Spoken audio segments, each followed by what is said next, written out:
Hello, and welcome to day 2 of our third annual The 19th Represents Summit. I'm Amanda Zamora, co-founder and publisher of The 19th, the independent nonprofit newsroom that aims to empower you with the information, resources, and community you need to be equal participants in our democracy. Yesterday, we learned about the foundation Title IX pioneers laid for gender equality across many fields. Today, we're exploring Title IX's lasting effects on gender equality in two specific areas: sports and STEM. We'll hear from WNBA champion Candace Parker and Paralympic athlete Scout Bassett about Title IX's impact on equity in sports, and we'll also speak to renowned climate scientist Kate Calvin, Nobel laureate Jennifer Doudna, and other leaders in the fields of science, technology, engineering, and mathematics about expanding access to education and careers in STEM. Before we begin, I want to thank those who helped make this week possible, including presenting sponsors, the Impact Seat Foundation and the Walton Family Foundation, and our supporting sponsors, the Barbara Lee Family Foundation, the Girls' Rights Project, the Lumina Foundation, and the Tory Burch Foundation. We'd also like to thank our media partner, USA Today, our academic partner, Arizona State University, and our community partner, the Martin Luther King Jr. Memorial Library here in Washington, D.C. A quick note that while sponsors help to keep the 19th Represents free for all viewers to attend, they play no part in our event programming. Now, it's my pleasure to introduce our first conversation of the day. Here is the 19th's editorial director, Abby Johnston, in conversation with Candace Parker, who is a two-time Olympic gold medalist and WNBA champion, and producer of the documentary Title IX, 37 Words That Changed America. Abby, over to you. Thanks, Amanda. Candace, thank you so much for being here with me today. I especially appreciate you being here even as the season is underway. But I can truly think of few better people to talk to about Title IX and its impact on sports than you.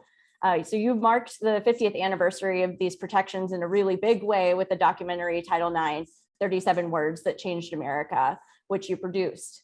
I definitely want to talk about that, but I'd first like to back up a little bit and ask, do you remember the first time that you heard of Title IX? I do. It's so interesting. In doing the documentary 37 Words that we'll later talk about, we came across an article that was in one of our scrapbooks, and it was a Title IX article when I was a sophomore in high school. And I remember doing a paper on Title IX in middle school.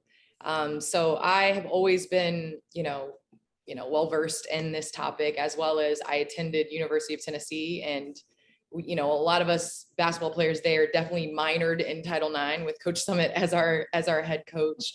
She made sure that we knew, all we needed to about it.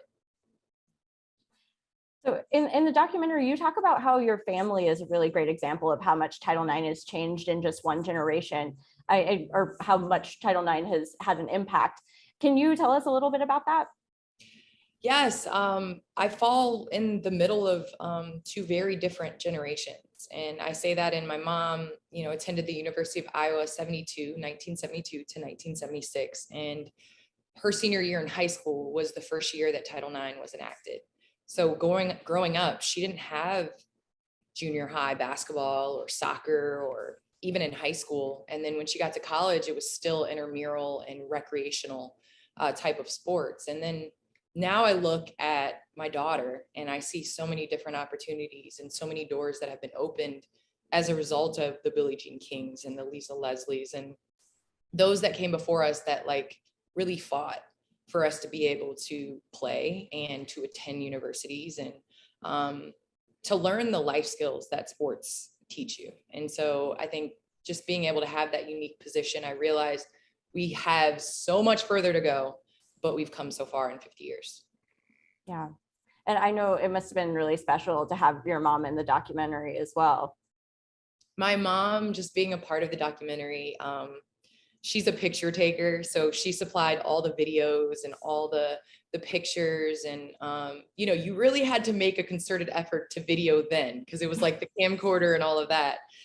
So for her to have those type of videos of me as a kid and she encouraged me always and, always told me that I could do anything I set my mind to. And, just to have her a part of this documentary was so important.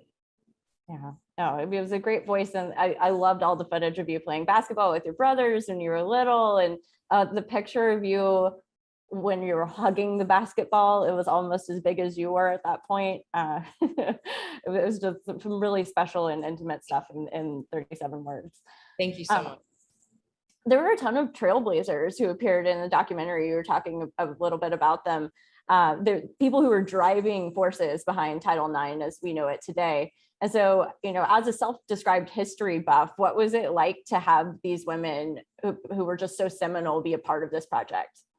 I did a project on Billie Jean King, and it was surreal for me to have a documentary of something that she directly opened doors for me and my generation, and then to have her in that documentary and to have her want to be a part of that, and to realize that she really has dedicated her entire life to ensuring that young girls have the opportunity through sport to learn life skills.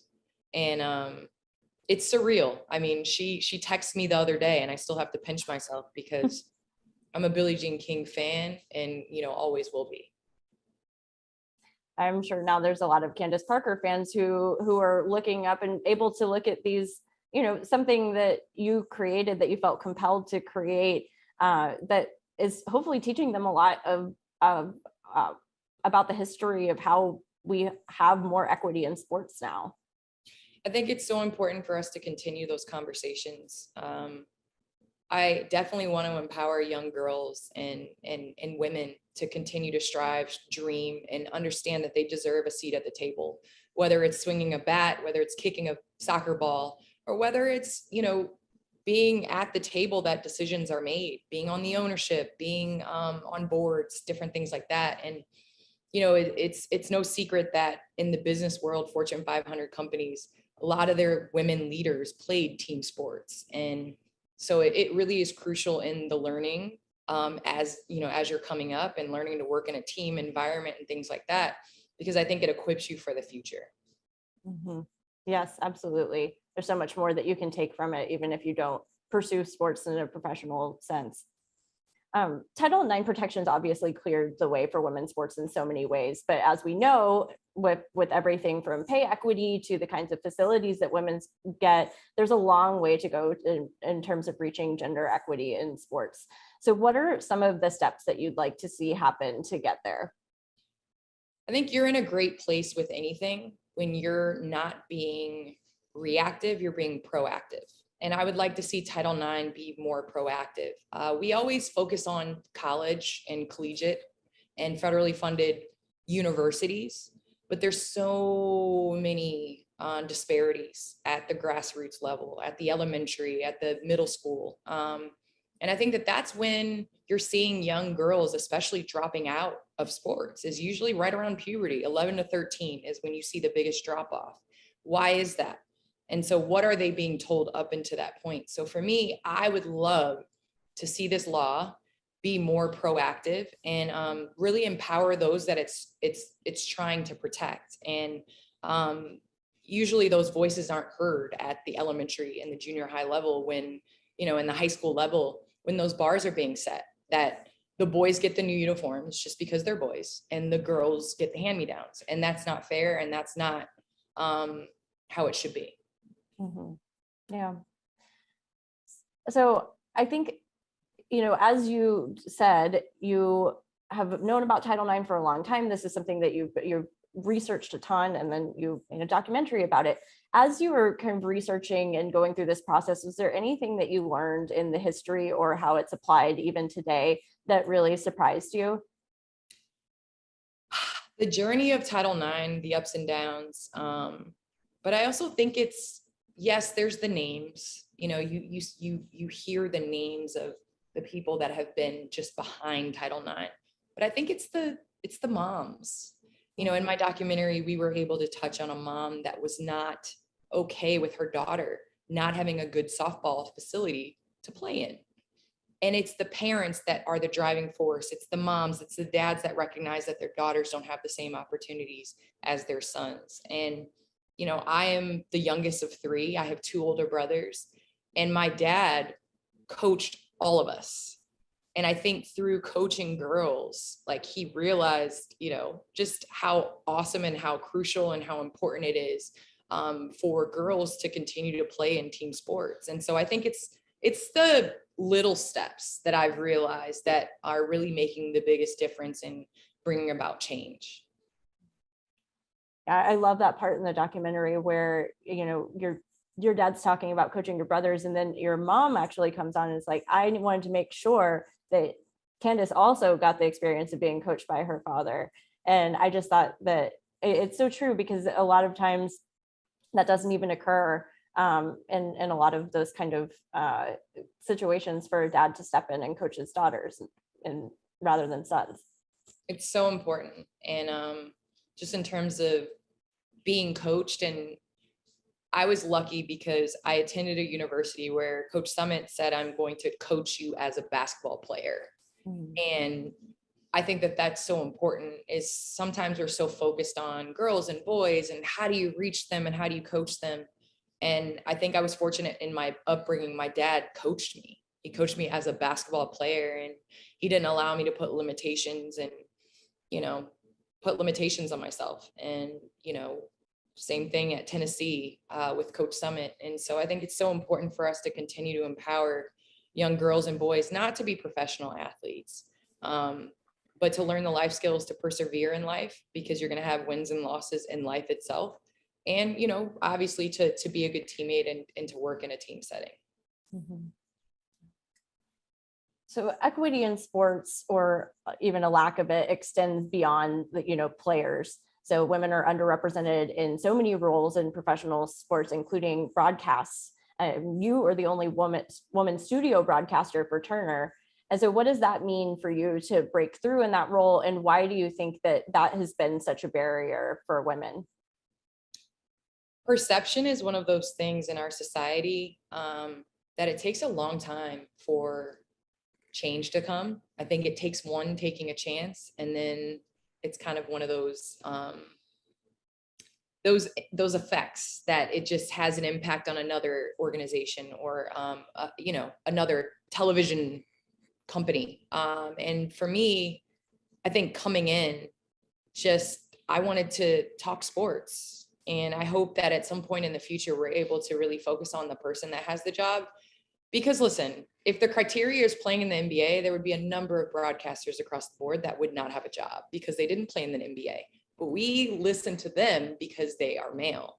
And so I guess my goal and my hope is to break down that stereotype, and to continue to do that through sports and through just being out there. I mean, I want to open up the doors for more women to be able to come in and sit at the table and be able to talk sports and be respected doing it. Do you think that you were touching on something there about, we listen to male broadcasters because they're men, even if they weren't a professional athlete or hadn't played in the NBA, NFL, MLB, whatever. Do you think that there, in general, is a kind of bias toward men being able to be experts on subjects where women typically aren't allowed to? 100%.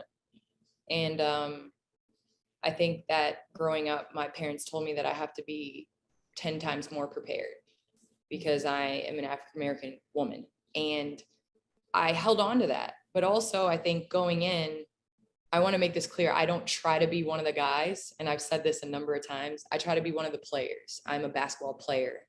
And I hope at some point, my hope for my daughter and my son's generation is that when they walk into the room, the best person gets the job. And I want to be judged. If you don't like me, I think it's evident in social media and in that kind of environment.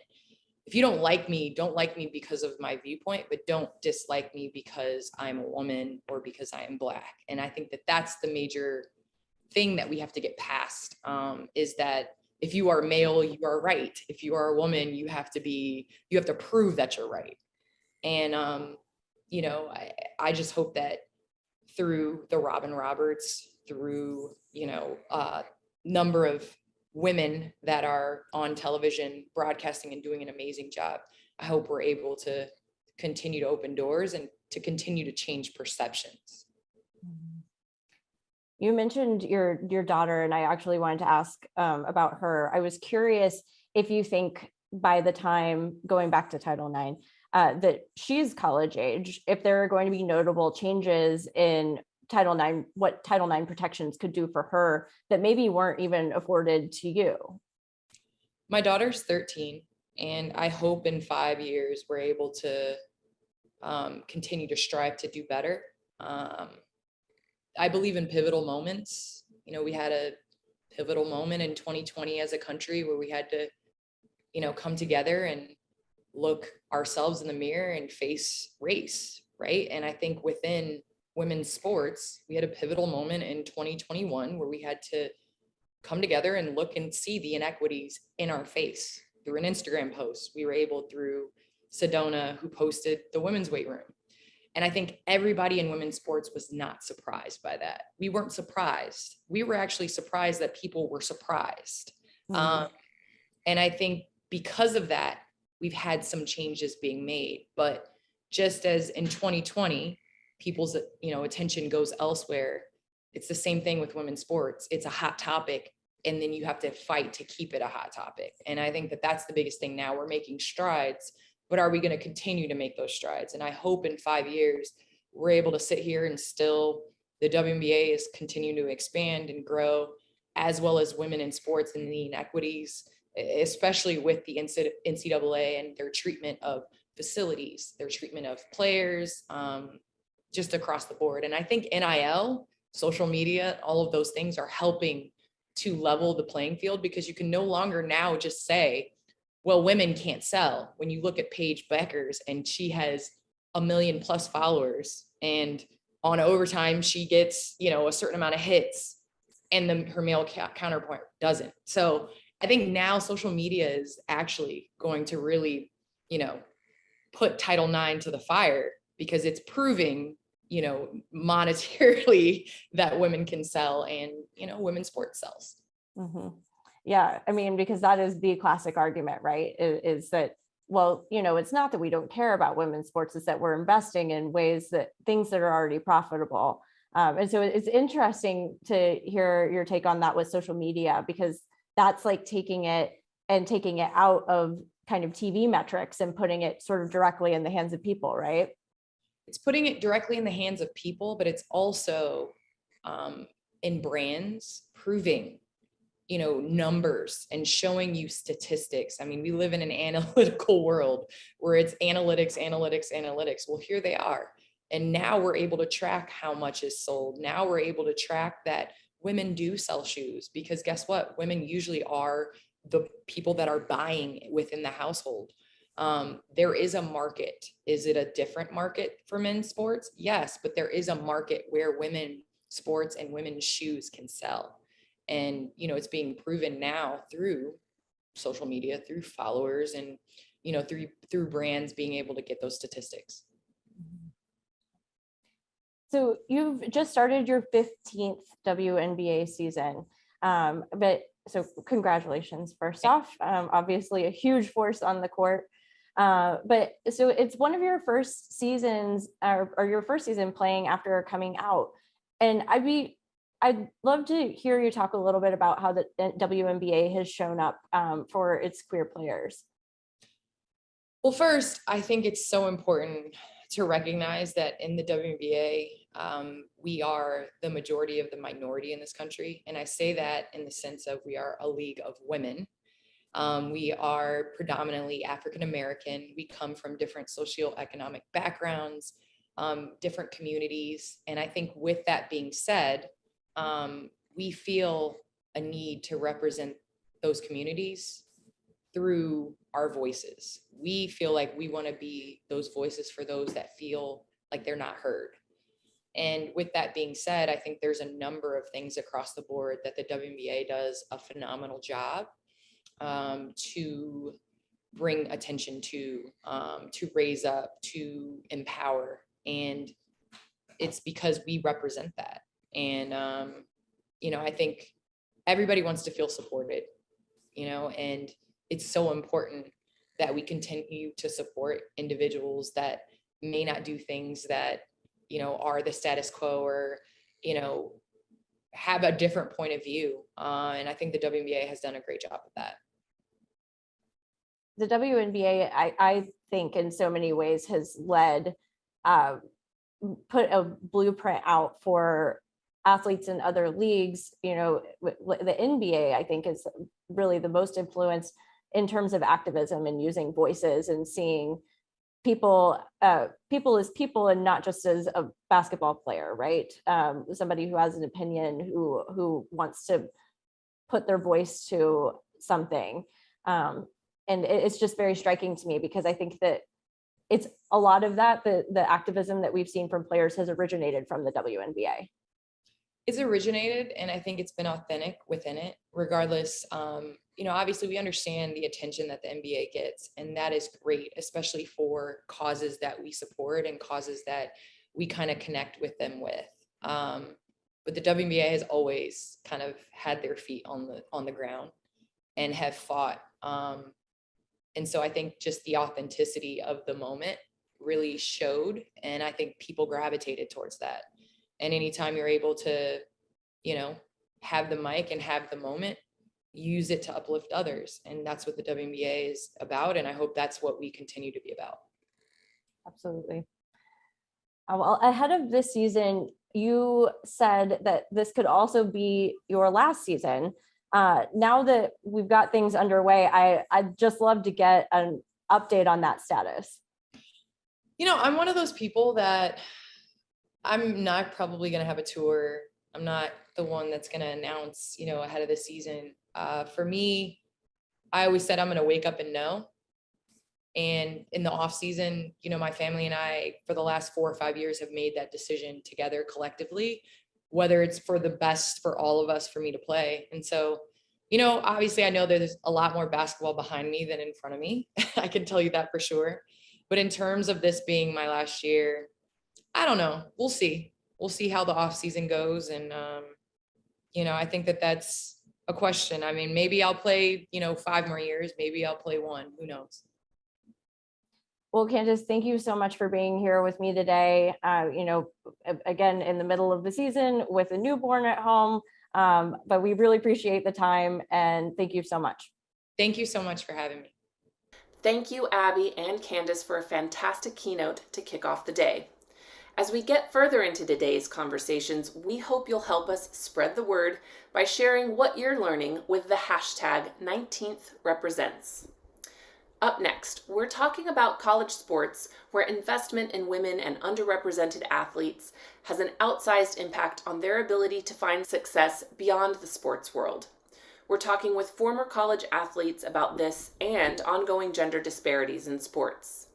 Joining us are professional tennis player Brittany Collins, Tori Tyson, head softball coach at Howard University, Candace Story-Lee, Vice Chancellor for University Affairs and Athletic Director at Vanderbilt University, U.S. Representative Lori Trahan, a Democrat from Massachusetts, and Victoria Jackson, a clinical assistant professor at Arizona State University and moderator for today's conversation.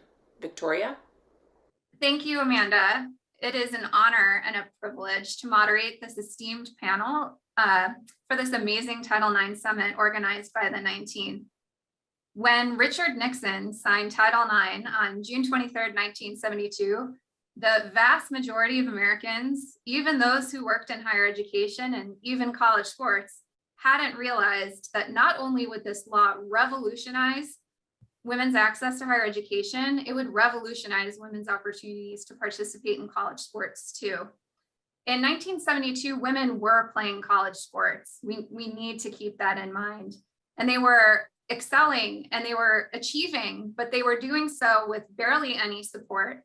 They were rocking it at historically Black colleges, actually. Places like Tennessee State and the Tiger Bells were leading US Olympic teams, and it's important to remember that history too. But comparatively, now 50 years later, we have programs that are nearly comparably funded. We have world-class infrastructure on our college campuses. We have a model that the world looks to and tries to emulate. 2 in 5 high school girls play sports for their schools. And we have a ratio of about 45-55 of athletes playing men's sports and women's sports in the college space. That really matters. There are 220,000 NCAA women athletes this day. That took a lot of work. It took generations of work. It took work on the ground. It took work to work against all the resistance and foot dragging. And there's a tradition and a history of opting into the responsibility of doing that work in women's sports. So we're here to celebrate that today. I'm a historian of American college sports and Title IX, and I love teaching the political, economic, and cultural context in which women's college sports have experienced this rise. But what I really, really love about Title IX is the stories that bring to life this law and what it has meant to American women over the years. All of us seem to have an intimate relationship with Title IX. And so I've asked each of our panelists to share a personal story to capture this relationship with this really critical, important law in US history. I asked them to think about generational change over time, or stories that get to and capture what this law means to them personally. So Congressman Lori Trahan, let's start with you. What's your Title IX story?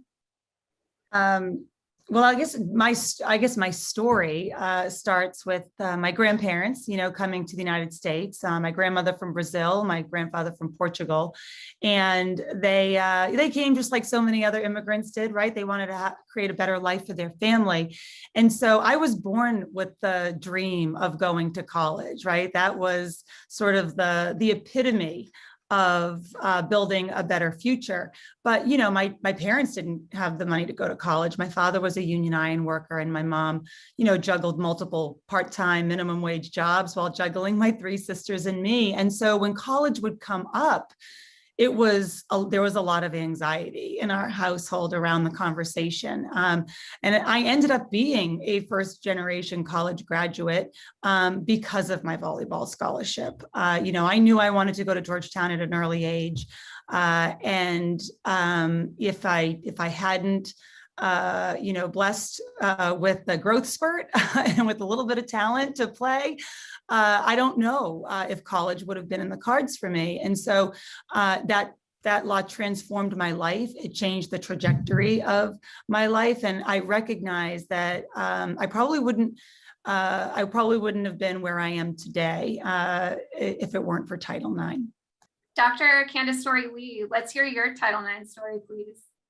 Well, there's a lot of things that come to mind, but there's 2 things that I would mention. One, I think about, so I'm 6'3", and I've been 6'3" for a long time. So I was about 6 feet tall and like 9 or 10 years old, and trying to figure out what to do with all that height. And my dad had asked me to try many recreational things. Wasn't good at any of them. Finally, we were about to give up, and he said, how about basketball? And there was like a boys' league. And I found myself being really cool because I was so much taller. It wasn't good, but all the boys thought I was cool because I was tall, and it developed into a love of the game. And I mentioned that because, it was much like what Lori is saying, that, it really provided a pathway for me. But I also think about my niece, who is 9 years old, and she's now back in my hometown, Madison, Alabama, and she plays basketball too. And it's an all girls league. And there are 4 teams of these 8 and 9-year-old girls. And I marvel at that, because that's like a clear sign of progress. The other thing that comes to mind is I played basketball at Vanderbilt and had a tremendous experience. But the thing that I remember is that we had all the resources in our basketball program that the men had. We were equal. There was never any question about commitment. And now, as an athletic director, I really rely on that experience. I want to ensure that, our student athletes also feel that they have equitable access and a high quality experience. Thank you. Coach Tori Tyson, let's hear your Title IX story, please.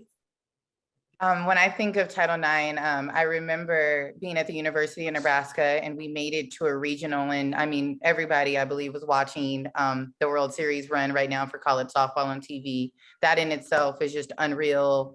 The fact that they finally stretched our tournament out and it's getting treated like the Mills, the baseball World Series, and there's rest time. That in itself is just unreal to think of where that tournament started. But I remember being in my junior season and we got sent to the University of Washington.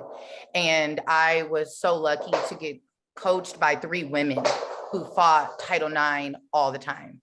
And Rhonda Revelle, it was a rain delay and they wanted us to play. They didn't want to stretch the tournament out. So they wanted us to pick up a game and it would have taken us all the way until like 1 a.m. And at the time, I didn't get it. Rhonda told myself and 2 other girls that were seniors and in the starting lineup, I want you to go run on the tarp. She told us to dive on the tarp and get soaked. And I'm like, okay. And there's pictures of us. And I didn't realize the power in that moment because what she did was laid a foundation that she wanted us to have an equitable experience and that we deserve the right to have the rest. And they wouldn't have, and she was fighting it, but she did it in such a calm manner that I remember her telling the umpire, you guys would never ask a baseball team to pick up a game at 11 o'clock at night. And there's pictures that still live on of us soaking wet and we're high-fiving. And I didn't even realize the power of that moment. So now when I see these student athletes having this amazing experience in Oklahoma City, I feel a part of it. And I remember that moment. And I know that my coaches were setting the bar. So now that I've embarked in my own coaching career, I want to be a part of the change. And I want to keep fighting because I was around women that were fighting silently daily.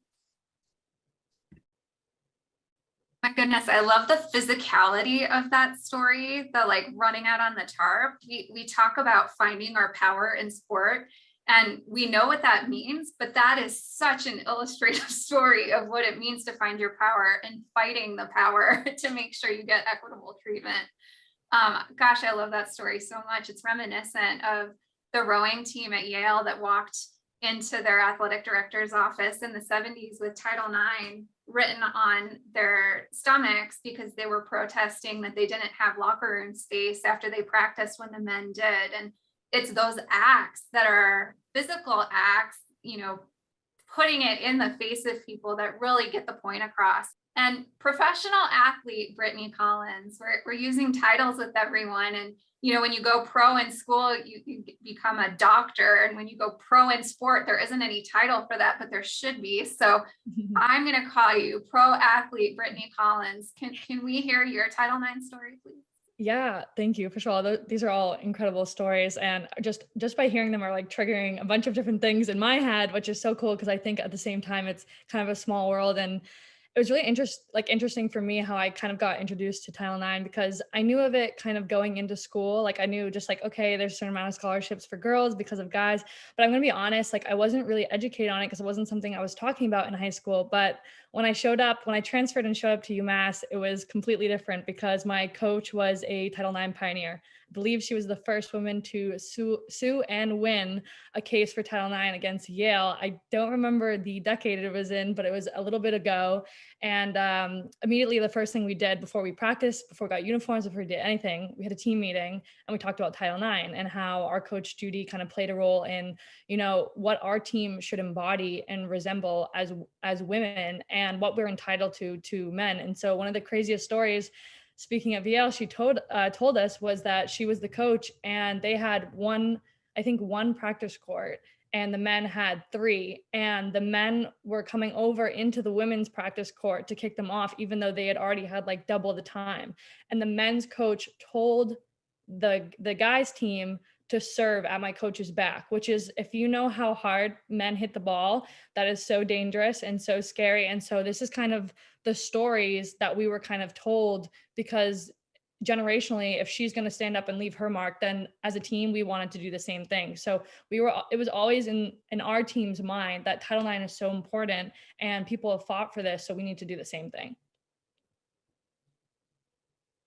My goodness. I mean, these stories of what we learn from the people who came before us and how we think about how we can continue that progress and that path or continue to protect what we know we deserve is so valuable. The woman whose papers I used to write my dissertation worked at the University of North Carolina from World War II until the early 90s. And her name was Frances Hogan, and she was the tennis coach for many of those decades. And going through her papers and finding these stories, it really brings to life the everyday battles. And we have these kind of high water marks and moments, but she, in those papers, told the story of having to lock the courts and recommending that other coaches lock the courts behind them when they get in, so that they aren't invaded by men who feel they have the right to the playing space.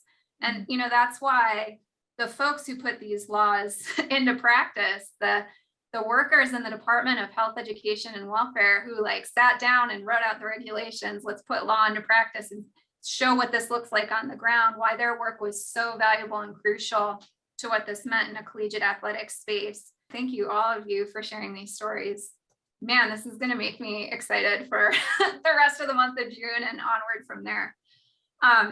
So, you know, we could have a million different conversations about Title IX, and there's a million different things I love about Title IX.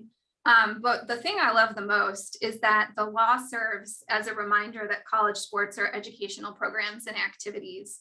And we've already been talking about all the learning that goes on in sporting spaces, especially for girls and women, and feeling powerful and having the right to have certain programs and activities and experiences and opportunities. We can talk about the law as written. You know, that language, those 37 words, are about preventing discrimination. But what I like to do in the classroom when I'm teaching about Title IX is to flip it into a positive. We can talk about the law, what the law is. This is an educational civil rights law.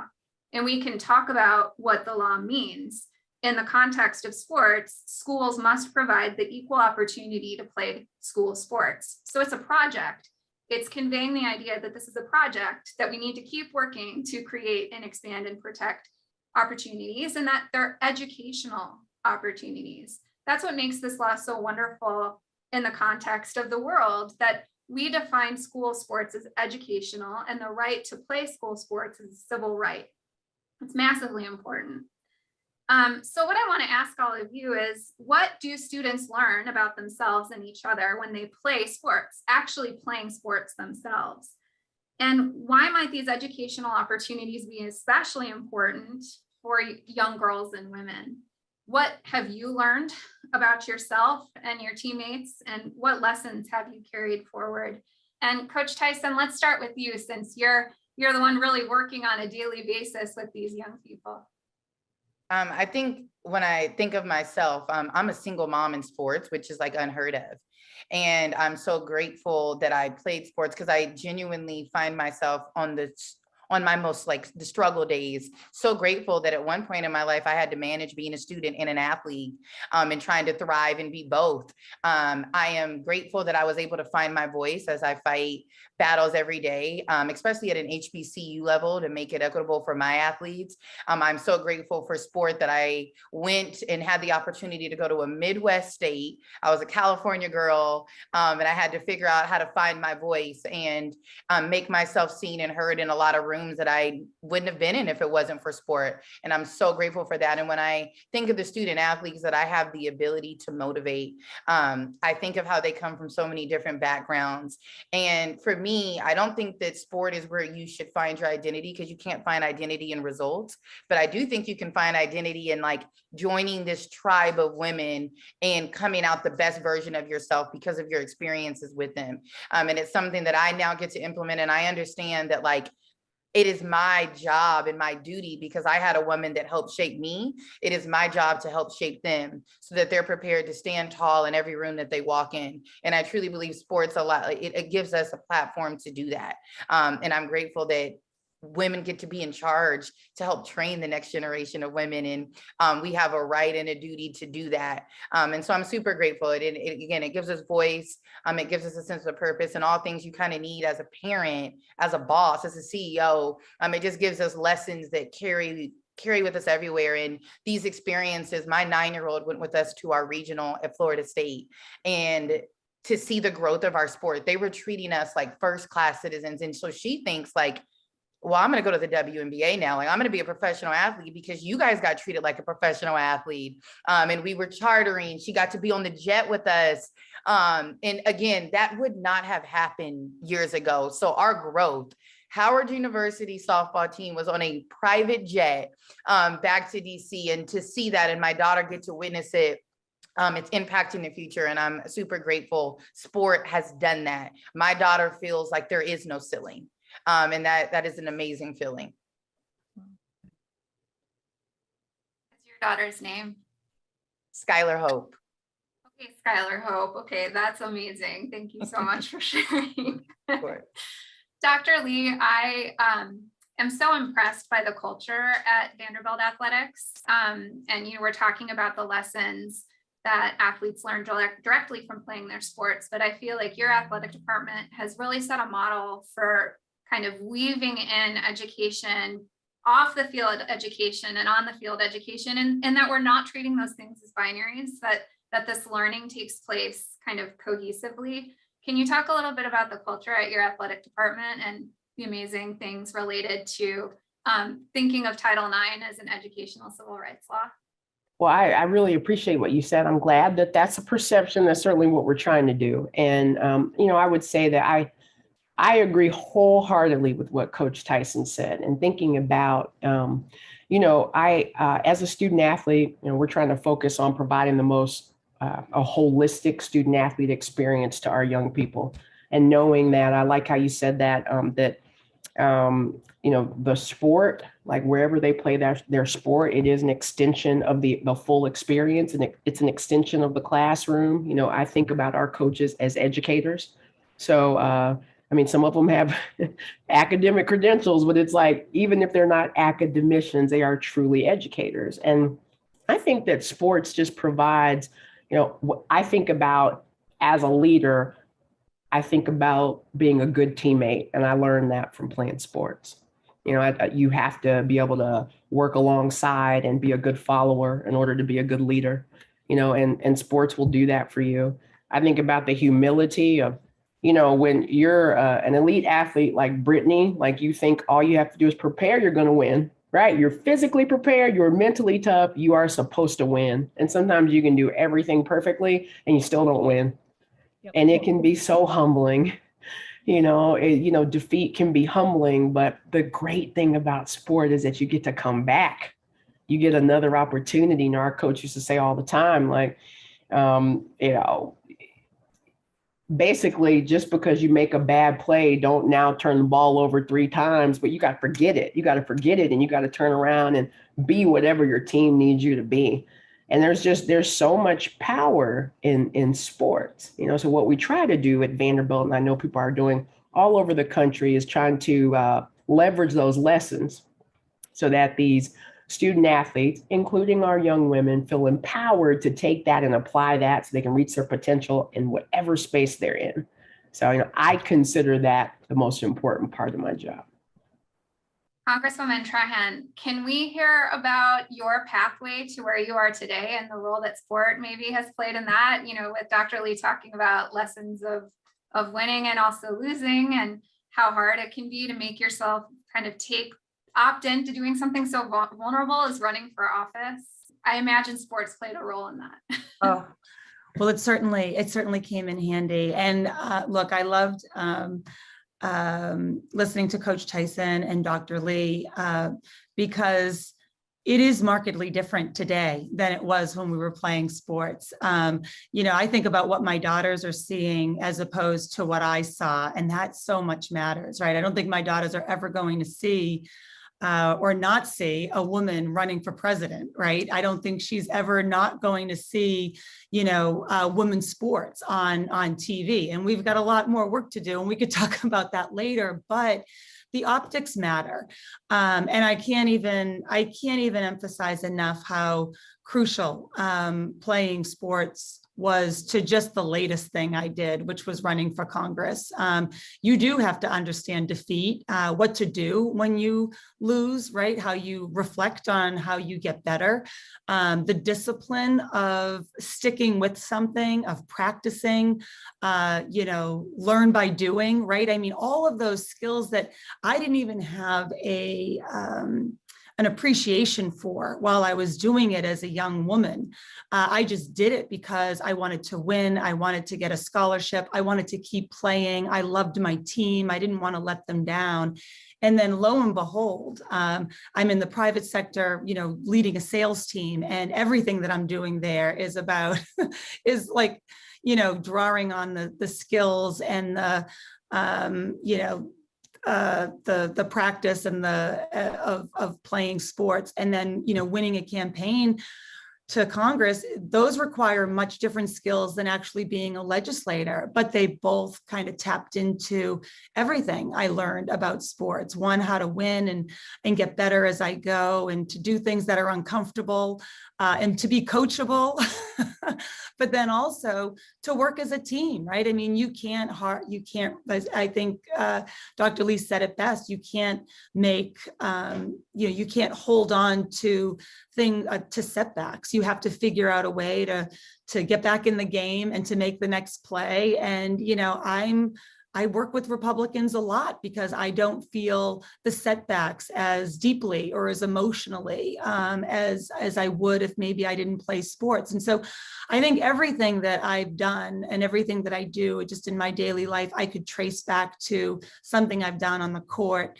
And I think that's the power that I want to teach my own daughters, which is really exciting, but that I also want to make better for them in terms of finally getting to this point where we are living up to Title IX in this 50th anniversary year.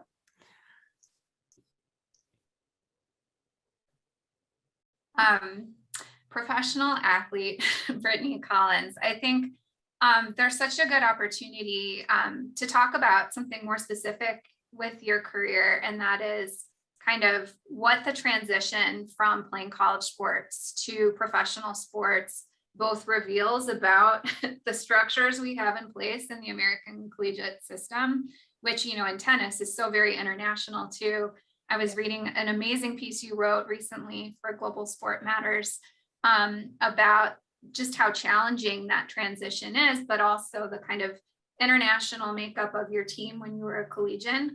And then also, now that you're playing, I mean, I know that you're in San Diego right now, but we could very well have been having this conversation with you in Brazil or Tunisia or somewhere else where you kind of pick up and go.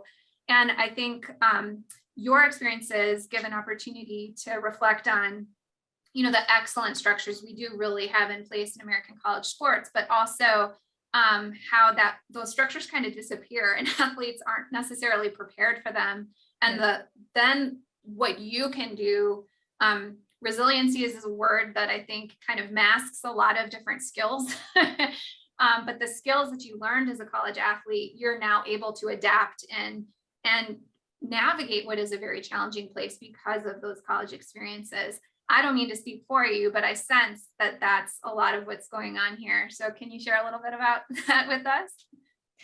Yeah, that was perfect, because that's exactly kind of in my head when I'm listening to all you guys speak. I'm like, I want to echo all these things because they all intertwine. And for me, tennis is kind of like a weird thing. So Title IX is really important to tennis teams because if we think about it, these are the teams that usually get cut because we're not bringing in revenue. We're not like tons of fans aren't coming. And so without Title IX, I would have missed out on so many educational experiences. We have an incredibly international sport. So one of the biggest things I learned was learning how to cooperate with people from different cultures, which is incredibly difficult and not something as an American that I had the chance to have growing up. And so that just fundamental of learning to work together, learning to communicate, having an open mind really transformed me in the ability that I later would come to realize that, oh my God, the structure of my life has completely changed. I'm now having to be resourceful and I'm going to have to work with people that don't have the same beliefs as me, but we need to get to the same kind of common goal. And so that, and just thinking of my teammates, those lessons we learned and being, with Title IX, I think being independent being a strong woman, working together, those transform for me, but also for my friends who now we talk about all the time, like they're in the workforce, and, whatever career path you go down, being able to represent yourself well, stand up and be resourceful is so important. So the struggles on professional tennis tour and the entry stages have been very difficult, but I think mentally I've been able to be a lot more resilient and just, I do miss things that were in place, like people, helping me out with scheduling and all that kind of stuff. But just having the kind of, I would say, experiences through having an international team really prepared me well. And I can see how that might be different from other people on tour that just never either went to college and just went straight on the tour. And they're kind of like individualized people, because tennis is a very individualized sport. And that whole team dynamic just, I think, really helps me out majorly. Oh, I love that. And I love pointing out that all of these individual sports in the college space, we turn them into team sports. Mhm. I mean, I won a national championship because my teammate Jackie Johnson was so good at what she did. She like lifted up our whole program to inspire us to also win national championships, and we won a team title, and like the men even won a team title because Jackie Johnson was so good. So Jackie Johnson, I like to tell everyone at Arizona State University, is our GOAT. She is the athlete everyone at ASU should say that's the best athlete we've had as a Sun Devil. This all segues really nicely into a discussion about how your experiences playing sports have helped prepare you for the leadership and service roles you hold today. If there are public servants and civil actors and civically responsible people, they are often people who played women's college sports. And so in all of your positions today, we have all sorts of sectors of work and sport represented here. Using your platform for the change you want to see in college sports in the world.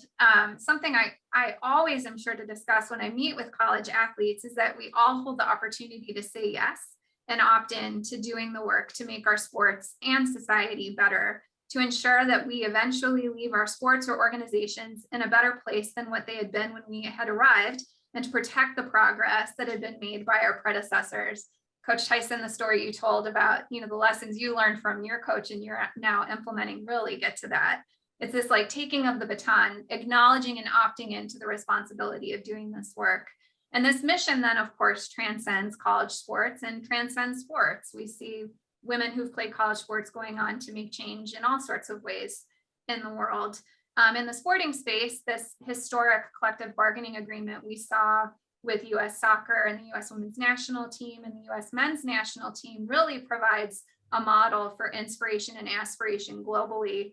They're taking on FIFA next and equalizing prize money in that space. And so I think the power of sport for change, both within sporting institutions and within broader society, is one of the foremost legacies of Title IX and women who've come through college sports.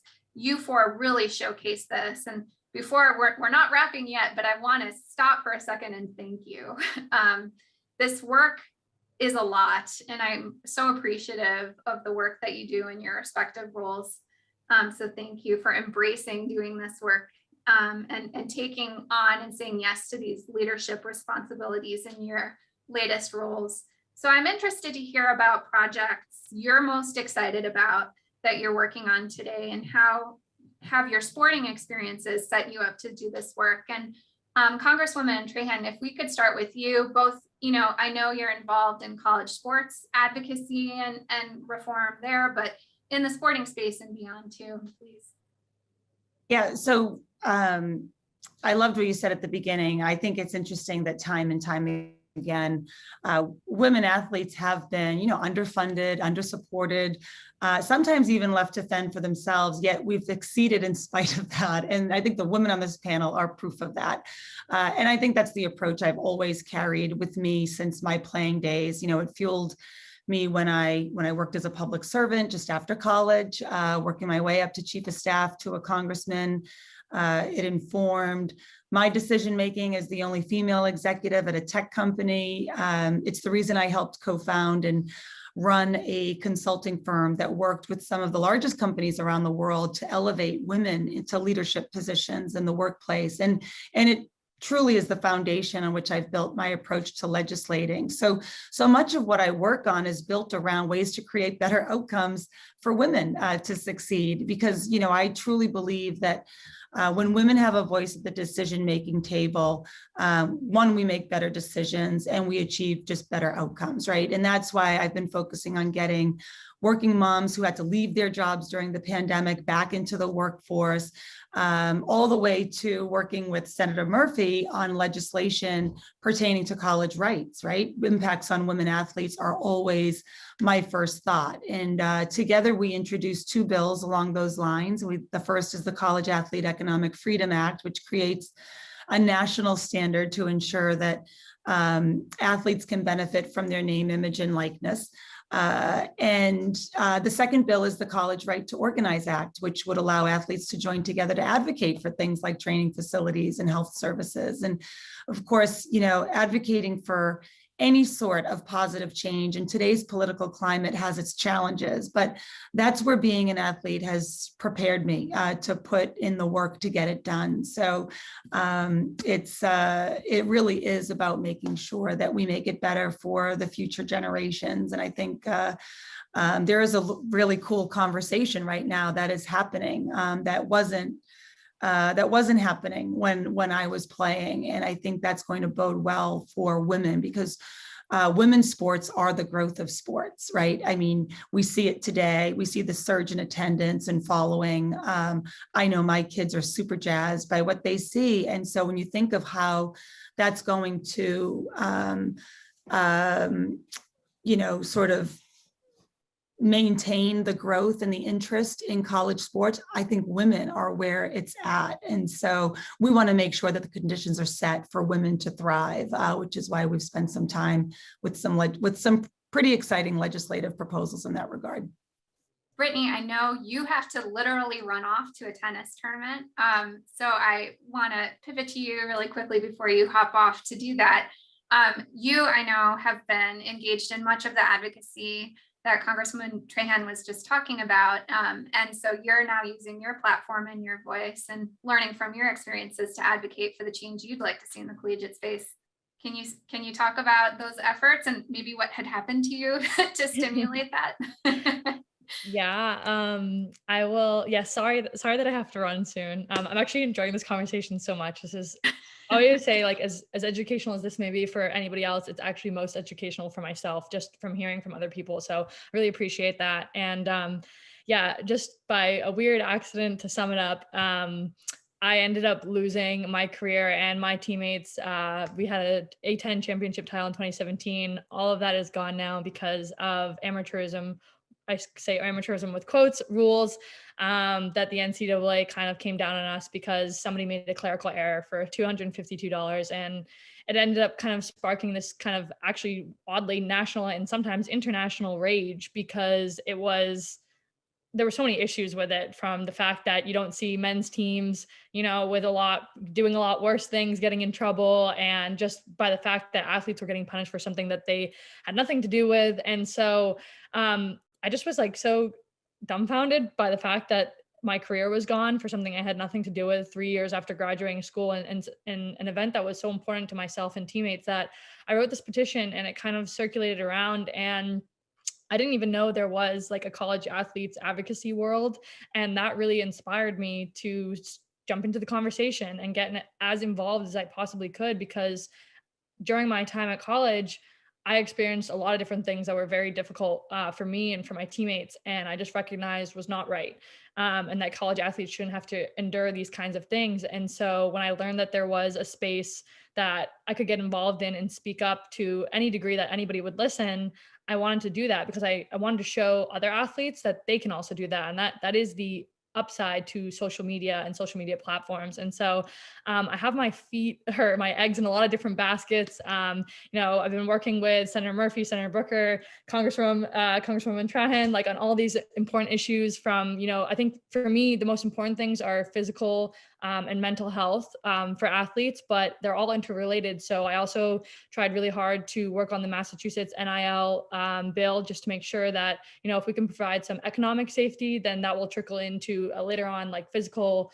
mental, all these things. And so I'm a little bit all over the place because I never want to say no. And so that's why it's so great to be on a conversation like today. But I just think it's really important to take these opportunities because you don't know what life that you're inspiring in a college athlete to speak out against. And so against, problematic behaviors in college. So I've been really lucky to do so thus far. And I just hope that I can continue having important conversations like these so that other athletes feel like they are entitled to do the same thing. Thank you for that work, Brittany, and sharing it with us. And if you need Yeah, to all hop that was off, really fast, not because I have to go, but because I'm so that was nervous. impressive. That was so impressive. Such an impressive summary. I'd like to close with our two people who work most directly in intercollegiate athletics, Dr. Lee and Coach Tyson. Thank you so much for doing the work that you do in this space. We've been hearing a lot of conversations in this space right now about burnout. And I know people were burnt out before the pandemic in intercollegiate athletics. And the last 2 years have just been really hard to support and serve our students who play sports. And just so many incredible challenges, the racial reckoning after the murder of George Floyd, and the way athletes have been engaged in wanting to talk about that and the toll it's taken, especially on Black athletes and intercollegiate athletics as well. I want to thank you for that work that you do that is enriching and exhausting, and acknowledge all of that work. I also am curious, since a lot of our conversation has been kind of future focused and generational change oriented, if there's something you want to see in the future, or what wisdom you could share with this next generation of athletes coming up. Coach Tyson, you see it every day, I'm sure, with your daughter. But what would you say to this next generation? How do they take the baton and continue this work? But what hope do we have for the future in women's college sports? Well, one, I think the representation and continuing to get it out there and training them on how to use their platform and their voice. And I think something Brittany alluded to is that there's so much like lack of education on just this topic. And how do that they have a right to an equitable experience. And that is something that I think we have to educate. My daughter won at a young age, right? Like she watches me fight battles daily. And I love that. Because she's going to know that that is owed to her, and she's allowed to. You wouldn't believe how many young student athletes like I run into, or that even at the high school level, that don't realize that they have a right to an equitable experience, or even how to argue it, and to do that. And I think that I'm in a very unique experience that we often feel like we have to battle by, like as a coach, right? Like leveraging a job. Somebody has to be able to stay and show how to fight a daily battle with tact. And I think that is something that I've really tried to thrust myself into. And again, that experience forever changed me. And we're fighting for facilities, right? And so it's tough because you hear that if you don't have we don't have a baseball team. So then what do you do there? Like there's nothing to compare to, but it is, you have to let yourself be seen. So when we struggle, we have facility issues here. I have us go practice right in front of the gym. And they're watching us get after it and they have to see us. And again, it shouldn't always be that. I think that we have to make ourselves be seen. So it's not like you have to complain. I want them to see it and feel it.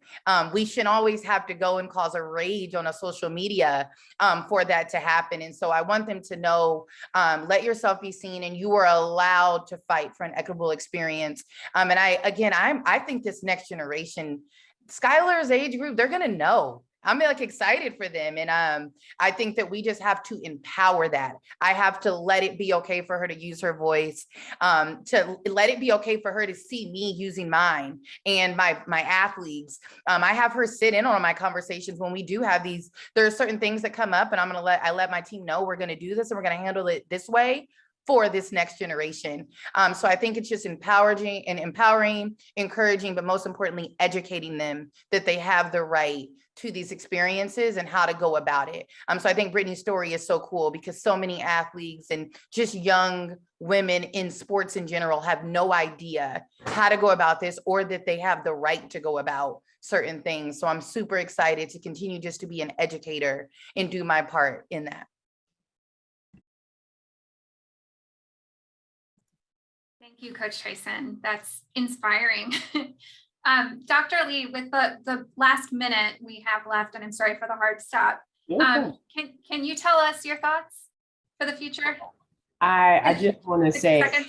like, everything was so cool today. So I'm so glad to be a part of it. It was so enriching. And I would say that every woman on here showed that, like, within our own realms, we can make an impact. Right. So, like, you cannot do everything, but there is something that you are uniquely positioned to affect. And if we can do that for each other, especially in the spaces that were not carved out for us, which we all know about those spaces, because that's most spaces, then, I mean, what an impact we can have. So, I mean, it's a real privilege. So. Thank you all. Thank you to our esteemed panelists. Thank you, Faith Smith, Marissa Nelson, Amanda, and everyone at the 19th. This is an incredible program you've put together. And thank you to the audience for learning with us. Creating, expanding, and protecting inclusive participation opportunities in school sports takes ever-present work. And I hope this conversation has served as inspiration to opt in and say yes to that civic responsibility. Thank you. Thanks, Victoria. I'm Erin Haynes, editor-at-large at the 19th, and it is now my pleasure to introduce Coach Dawn Staley, 3-time Olympic gold medalist and 2-time women's college basketball championship coach. We'll discuss her career as a trailblazer and a leader, her thoughts on Title IX implementation today, and the work that she's doing to support WNBA star Brittany Griner, who has been wrongfully detained in Russia for over 100 days. Coach Staley, thank you so much for making the time. Thank you so much for having me. Yeah, I mean, honestly, you sit at the intersection of so many of the themes that we're going to be talking about this week. And I just really can't think of anybody better to ask about the legacy and the impact of Title IX and the work that's really left undone on gender equity in general in this country. So thank you for doing this. Let's get started. I think I probably want to start by just asking you what Title IX means to you. And if you can share with our audience about the direct impact Title IX has had on your life, on your career. I think Title IX has just given me an opportunity to be in a space that, if it wasn't for that law, I don't know where half of us females would be. So I was able to go to school, get a full ride at the University of Virginia. I was able to continue to play professional basketball, and then obviously, that has led to me being getting into the coaching profession, and in that space, I've been allowed to just have the opportunity to excel in this sport that's so very dominated by male counterparts. Yeah. I mean, how have you've had such a storied career, which is my kind of polite way of saying you've been here for a minute, you've been doing this for a while. How have you seen gender equity in sports kind of evolve or change over your career? And what is probably the major way that you still see it needing to change? Well, I mean, it's change in that, I mean, so many young people are involved in sports, so many young females are involved in sports. That's one. I mean, another way that it's changed, but it's still the same in that even in this space, we have to fight for some of the things that we deem equitable to our success. I mean, it's a necessity to our success. And I say equitable and not equal, because there's some things that for instance, that I would like in our program that the men's basketball coach wouldn't necessarily need in his program. And I think I'm in a space where I'm able to see those things, say those things, and more times than not, when it's brought to someone's attention, there's change, especially in the place where I work. I can't say that is true for every female coach on any level, not just basketball. I mean, there are Olympic sports, there are other sports in which some women have been fighting their entire careers, and some will in the future continue to fight that. I've been very fortunate to be around people that they may not move at the drop of a hat, but with a little coaching, they move.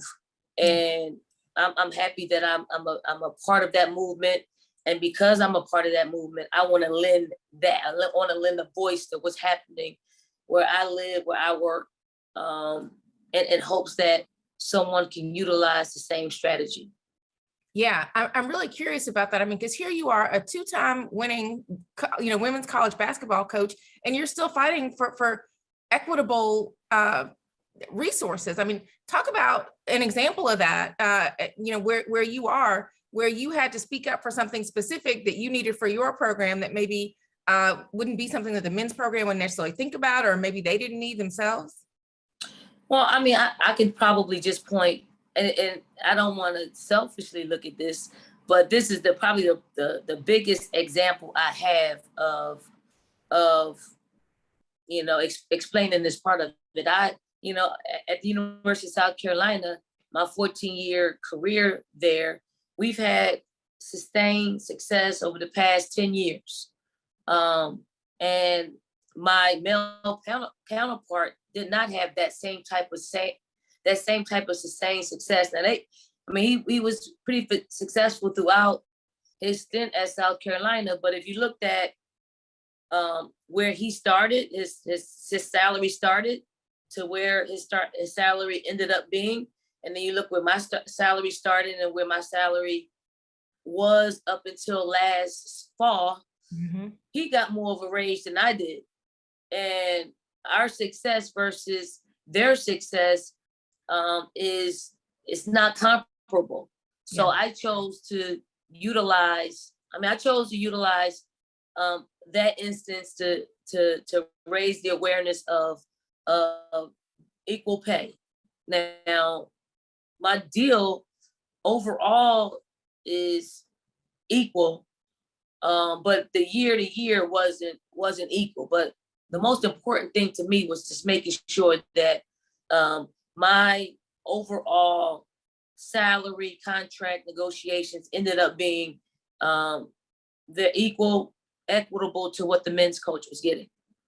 Yeah. So, yeah, I don't think that was selfish, actually, Coach Staley, because you being transparent about that means that it's not just for you, that other coaches, that other folks in other programs can look at what you did and hear your story, and they can understand how to, you're kind of giving them a roadmap for how to advocate for themselves. And it seems like that's something that's important for you. Yeah, you do have to self-advocate. You do, because I find that a lot of people are just really, they're okay. They're comfortable with, if you got a pretty good living going on, you don't want to rock the boat. You just want to live comfortably, and it may not be right, but there are some out there that want what their worth is. And we don't oftentimes get our worth, and we don't oftentimes know how to pursue that. And sometimes it's just knocking on your boss's door and just sitting down and have a conversation. I think the most important thing with me throughout this occurrence was that I had a relationship with my boss.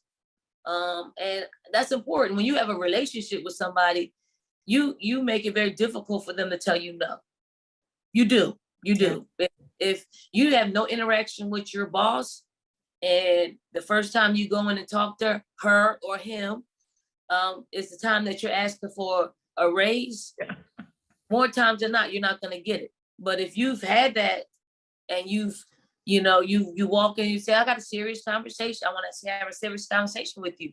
You go through the steps of why you think you deserve to get a raise or deserve to get equal pay. They'll hear you out. They will. They'll hear you out. And more times than not, it's difficult for them to say no. Yeah. Yeah. I think, you already talked about kind of the issue of pay equity. I want to ask you about what you see as really kind of the biggest barriers remaining to gender equity in sports. I mean, what can you say about the disparities? You talked about pay, like I said, facilities, airtime, promotion, respect. I mean, what would you say are some of the big disparities that still remain? Well, I mean, the biggest disparity remains in probably our tournament, our NCAA tournament. Whereas, and most people won't know that the men's basketball tournament is its own entity. Like it used to be March Madness, was all about men's basketball, but we were just kind of, we didn't even utilize the March Madness branding, right? Because that wasn't ours. It's since changed, but every other championship, it could be women's basketball, it could be softball, it could be women's soccer, it could be baseball, it could be all those other sports are all bunched in together as the other championships. Mm-hmm. So if you have to put on our championship and all those other championships, you're going to end up in the red. Mm-hmm. So we look like we're all losing money. Mm-hmm. And men's basketball looks like it's just all in the black, and they're paying for the rest of our championships.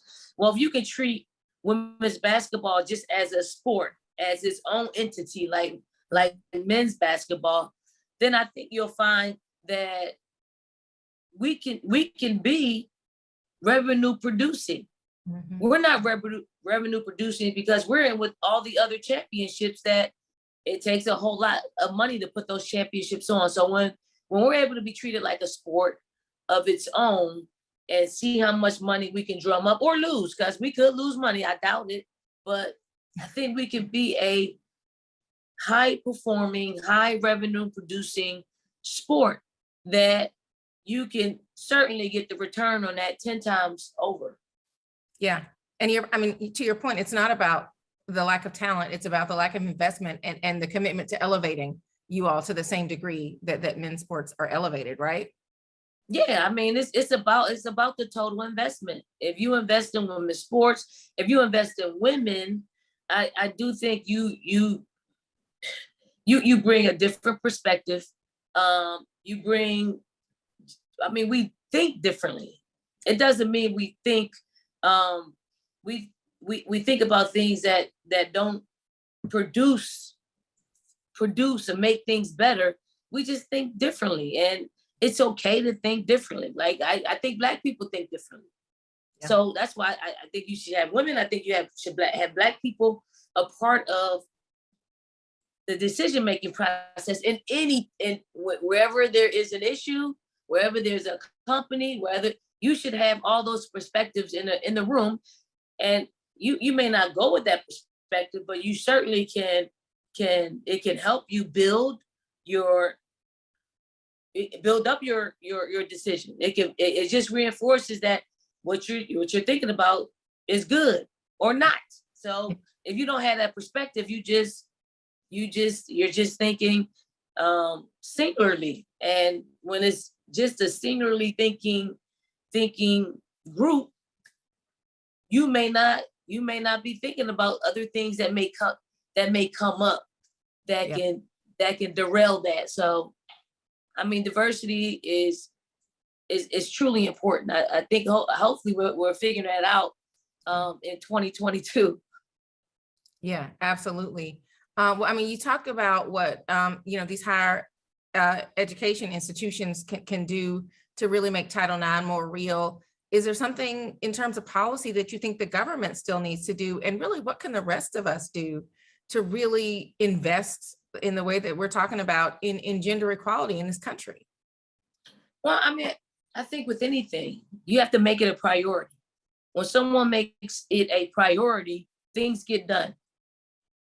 The decision makers, the lawmakers, the politicians, all the people who move our country, if they make women a priority, we will be just that. If they don't, we'll will scratch and claw, voice by voice, to shed light on it until it becomes a priority. Yeah, and I mean, 50 years after Title IX, why do you think that still hasn't happened?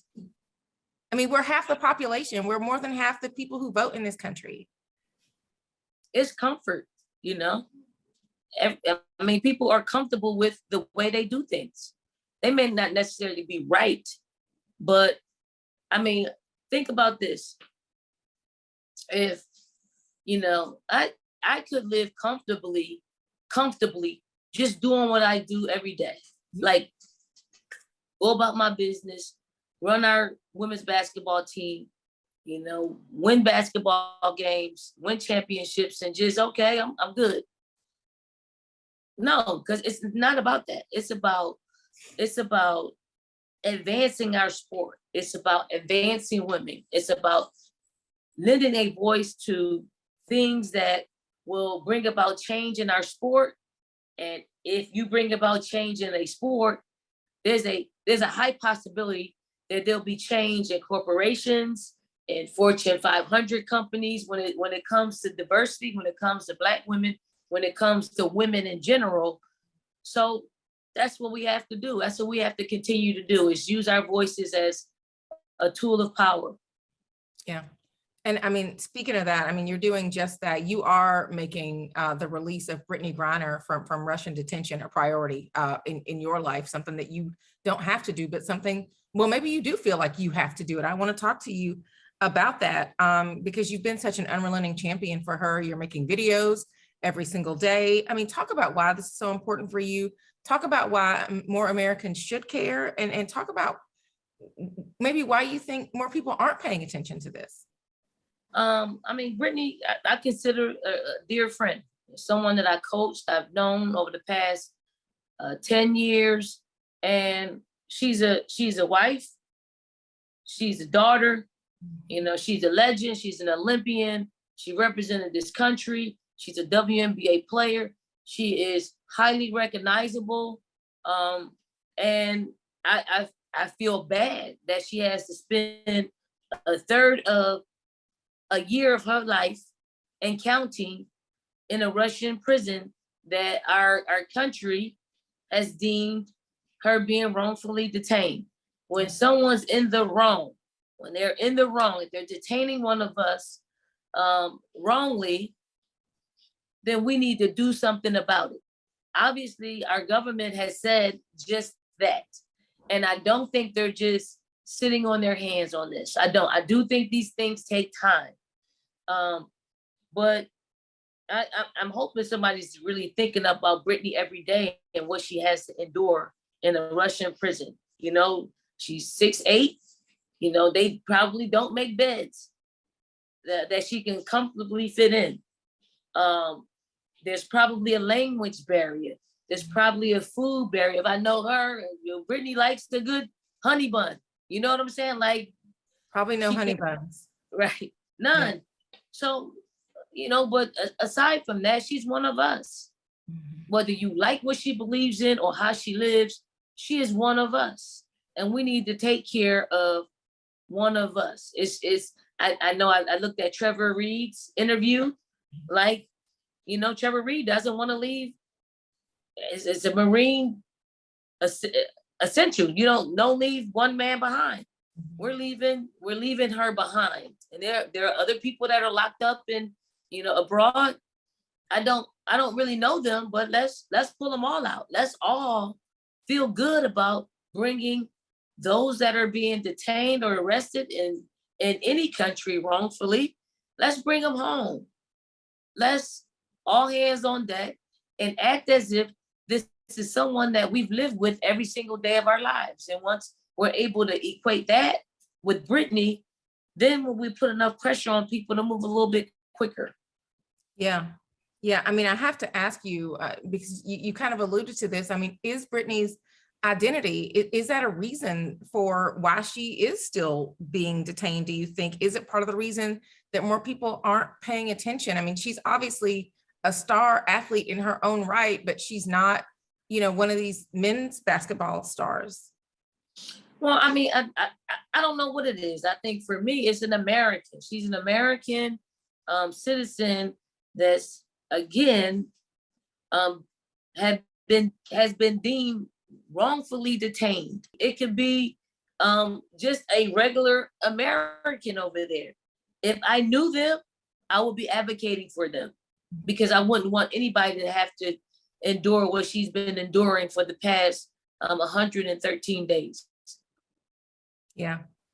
Yeah. Well, I want to close by asking you kind of what is next for you in this fight for gender equality and equity in our country, in your profession. What do you see as the work ahead for you? I mean, I can only continue to use my voice as a vessel to bring light to it. And I mean, there are a lot of ways. Like, I think my voice is probably the most powerful thing, and then utilizing it on social media and social media outlets. If people want me to be a part of a resolution, a board, or whatever it is, a group of people that could just normalize or give a normalized perspective on just, I mean, on human beings. Like, we're human beings, and it's so hard to comprehend that you are treated differently because of the color of your skin. You're treated differently because of your sexual preference, or anything. Like, I mean, that is so ungodly when you're able to be the judge of someone because of, what they believe in and how they want to live. Like, it's so judgmental of people to be that way. So I'm just gonna try to shed light on this and hopefully change hearts, because that's what it is. You have to change somebody's heart, and that is truly, truly, truly hard to do. Yeah. Well, I know you don't just shed light, you do call it out every time you see it. And that's what makes you a champion, not just on the court, but really in life. And we are so grateful for your insight and your tremendous leadership in sports and beyond. And we know that you're going to be involved in the struggle for equality for all of us. So thank you so much again for being part of this new generation that is helping to make Title IX and gender equality real in this country. Thank you.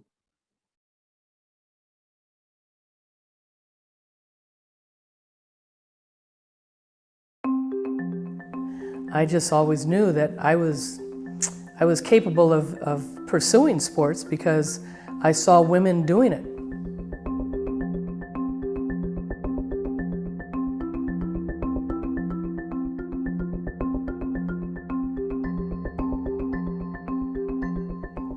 Certainly having Title IX and offering me a full athletic scholarship to go to a university like UCLA was incredible. But in saying that, the law has not been followed. And it's like Roe v. Wade. It's like equal pay, the ERA. Does it help women athletes? Absolutely. But I think the young athletes today, they don't know what Title IX is. They don't understand it. 30, 20 years later, they have just been given what they think is equal, which is not equal. And I think that needs to be taught at the AAU level, at the high school level, at the college level. And I think that they need to understand to continue to fight for this law.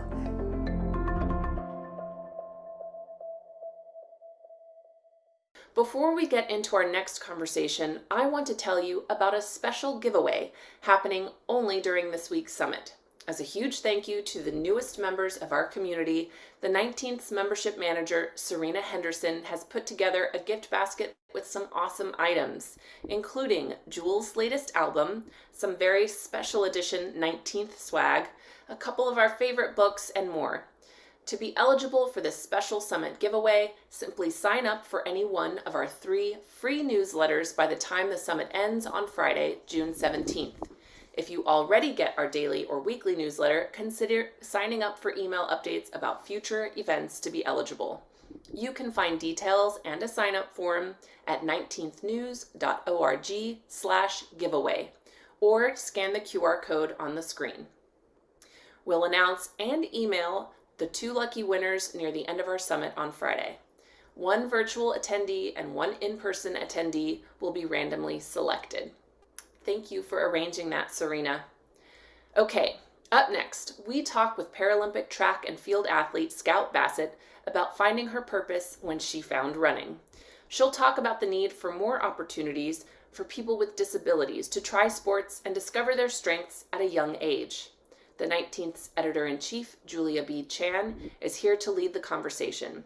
Julia? Thanks so much, Amanda. Hi, Scout. It's a thrill and an honor to be chatting with you today. Thank you so much for having me. Of course. Well, let's hit the ground running. In past interviews, you've shared that one of the most defining aspects of your childhood was sports. Could you help us set the stage for our conversation and share a bit about that journey with us today? Yes, so I started in sports at second grade. And for people that don't know my story, I came here through adoption when I was 7 years old. So I obviously don't speak the language and from China. And I grew up in a town where there weren't a lot of people like me with a disability, being a minority. And sports was something that I felt like would help me transcend a lot of the cultural and social barriers. That really is the beauty of sport, right? It is without a border, so to speak. So I decided to do youth soccer and softball. And what I realized when I started out doing sports, and really would be the continuation throughout grade school and high school, was I was always welcome to be there. So I could come to the games and the practices and the tournaments. But when it came to actually playing in the game, being able to compete, I was largely denied that opportunity. So everybody else got to play, and I was just told that I had to sit on the bench or stand on the sidelines or given other drills or activities to do while everybody else got to compete. And just had such a huge effect on my self-esteem and the way that I looked at people with disabilities. I grew up thinking that people like me didn't belong in the game, didn't get an opportunity to play. And it wasn't obviously until I found Paralympics that really my whole life changed, and was able to get a running leg that I was able to be competitive really for the first time. Thank you for sharing that. I wanted to dig into something that you said at the top around how when you first came to this country, sports seemed like a good way to learn the culture and socialize. And I'm curious, what was your impression of American sports when you got here? What gave you those signals that this was something that you wanted to get into? Well, that's a great question. Well, actually, to be honest, I didn't know anything about sports before I decided to join. I don't come from a particularly athletic family. Nobody in my family did sports. My parents were not,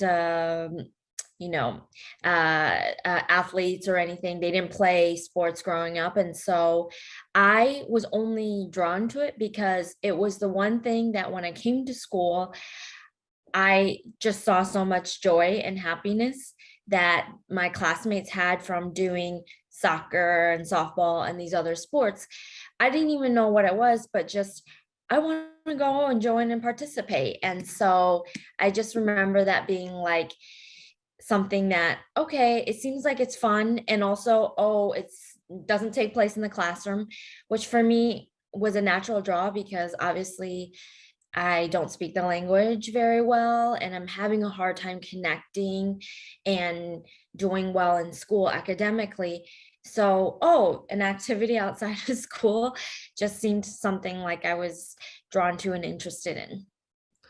That's so insightful to hear, because especially not coming from an athletic family, you were able to just infer all of these ways in which the kids at the time around you were deriving joy and finding that you yourself wanted to participate in that, and that this was something that that went beyond language. Yes. In a lot of ways. That's really fascinating to hear. And I always wonder about the cultural aspects of whether or not, you know, because sports is so inundated in our culture on TV, all around us, but you really derived it from direct experience at school.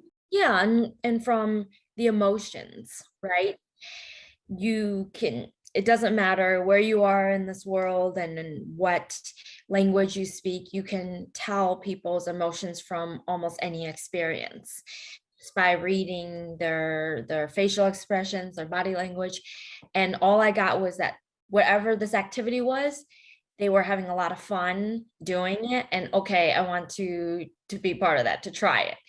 And even though I had never seen either of the sports ever, even on TV or anything. Thank you for sharing that. The emotional connection that you're describing, I think, speaks to some of the inclusivity that can be generated in sports. But of course, one thing we can talk about is how there can be more inclusivity. I'm curious to hear about what you think inclusivity looks like for people with disabilities in sports, and how you think Title IX, which is, you know, the theme of our summit this week, how do you think Title IX should help with that?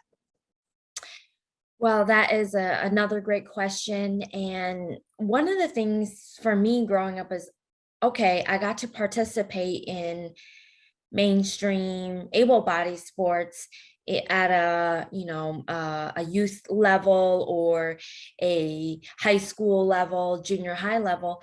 But then after high school, I remember there was a part of me that was so sad when the tennis season was over in the spring, because it was like, well, where do I go from here? I've played sports my whole life, and there's no opportunity for me to continue playing sports beyond this place. And what we know for able-bodied athletes is a lot of times college is really the end of their athletic career, right? Collegiate sports. Well, imagine having a disability where for most of us, it ends at high school, because there is no college level and very few opportunities at the collegiate level. And while there are many programs around this country that have sports for people with disabilities, mostly wheelchair sports, so really just a niche segment, a small segment of the disability population, these sports are mostly club-based. They're or intramural based. They're not affiliated on an NCAA level with the actual university or colleges. So they receive far less funding, support. They don't have the same resources as collegiate able-bodied sports. And so what I really feel like there's an opportunity for Title IX is to serve athletes with disabilities, women athletes with disabilities, where currently at the collegiate level right now, there are virtually little to almost no opportunities. So I'll give you an example. I have a young girl that I'm mentoring right now who's going to go to a Pac-12 school, so a Division I college, and she's going to go play wheelchair basketball as part of their club wheelchair basketball team. And the most that she's going to receive in scholarship money playing for this club program and team is $7,000, which is just, I mean, she's out of state, so she might as well be going to the school and paying her entire way there. But meanwhile, she has the ability and will likely represent our country at the Paralympic Games in wheelchair basketball.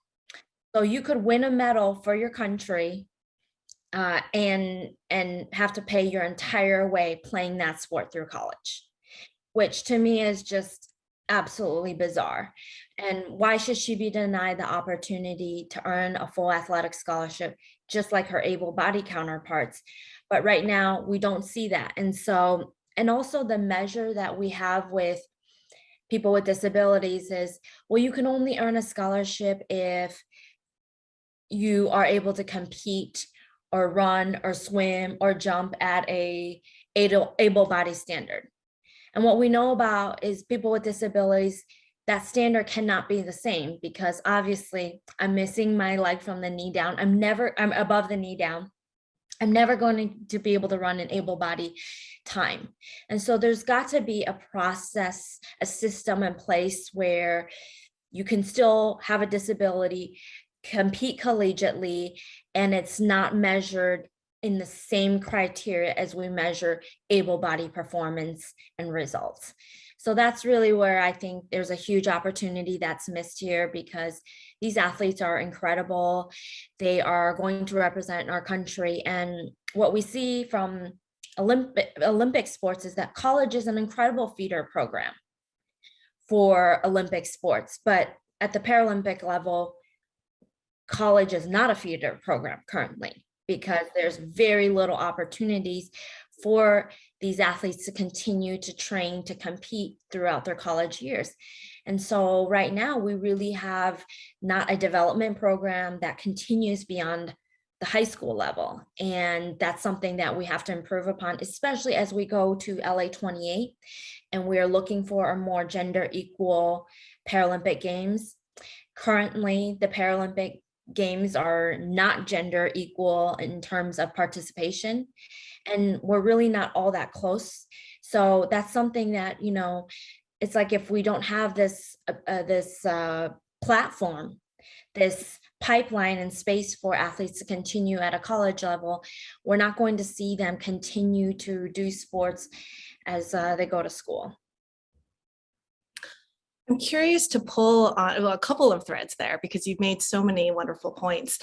The college sports system being a feeder to Olympics and not so much to Paralympics.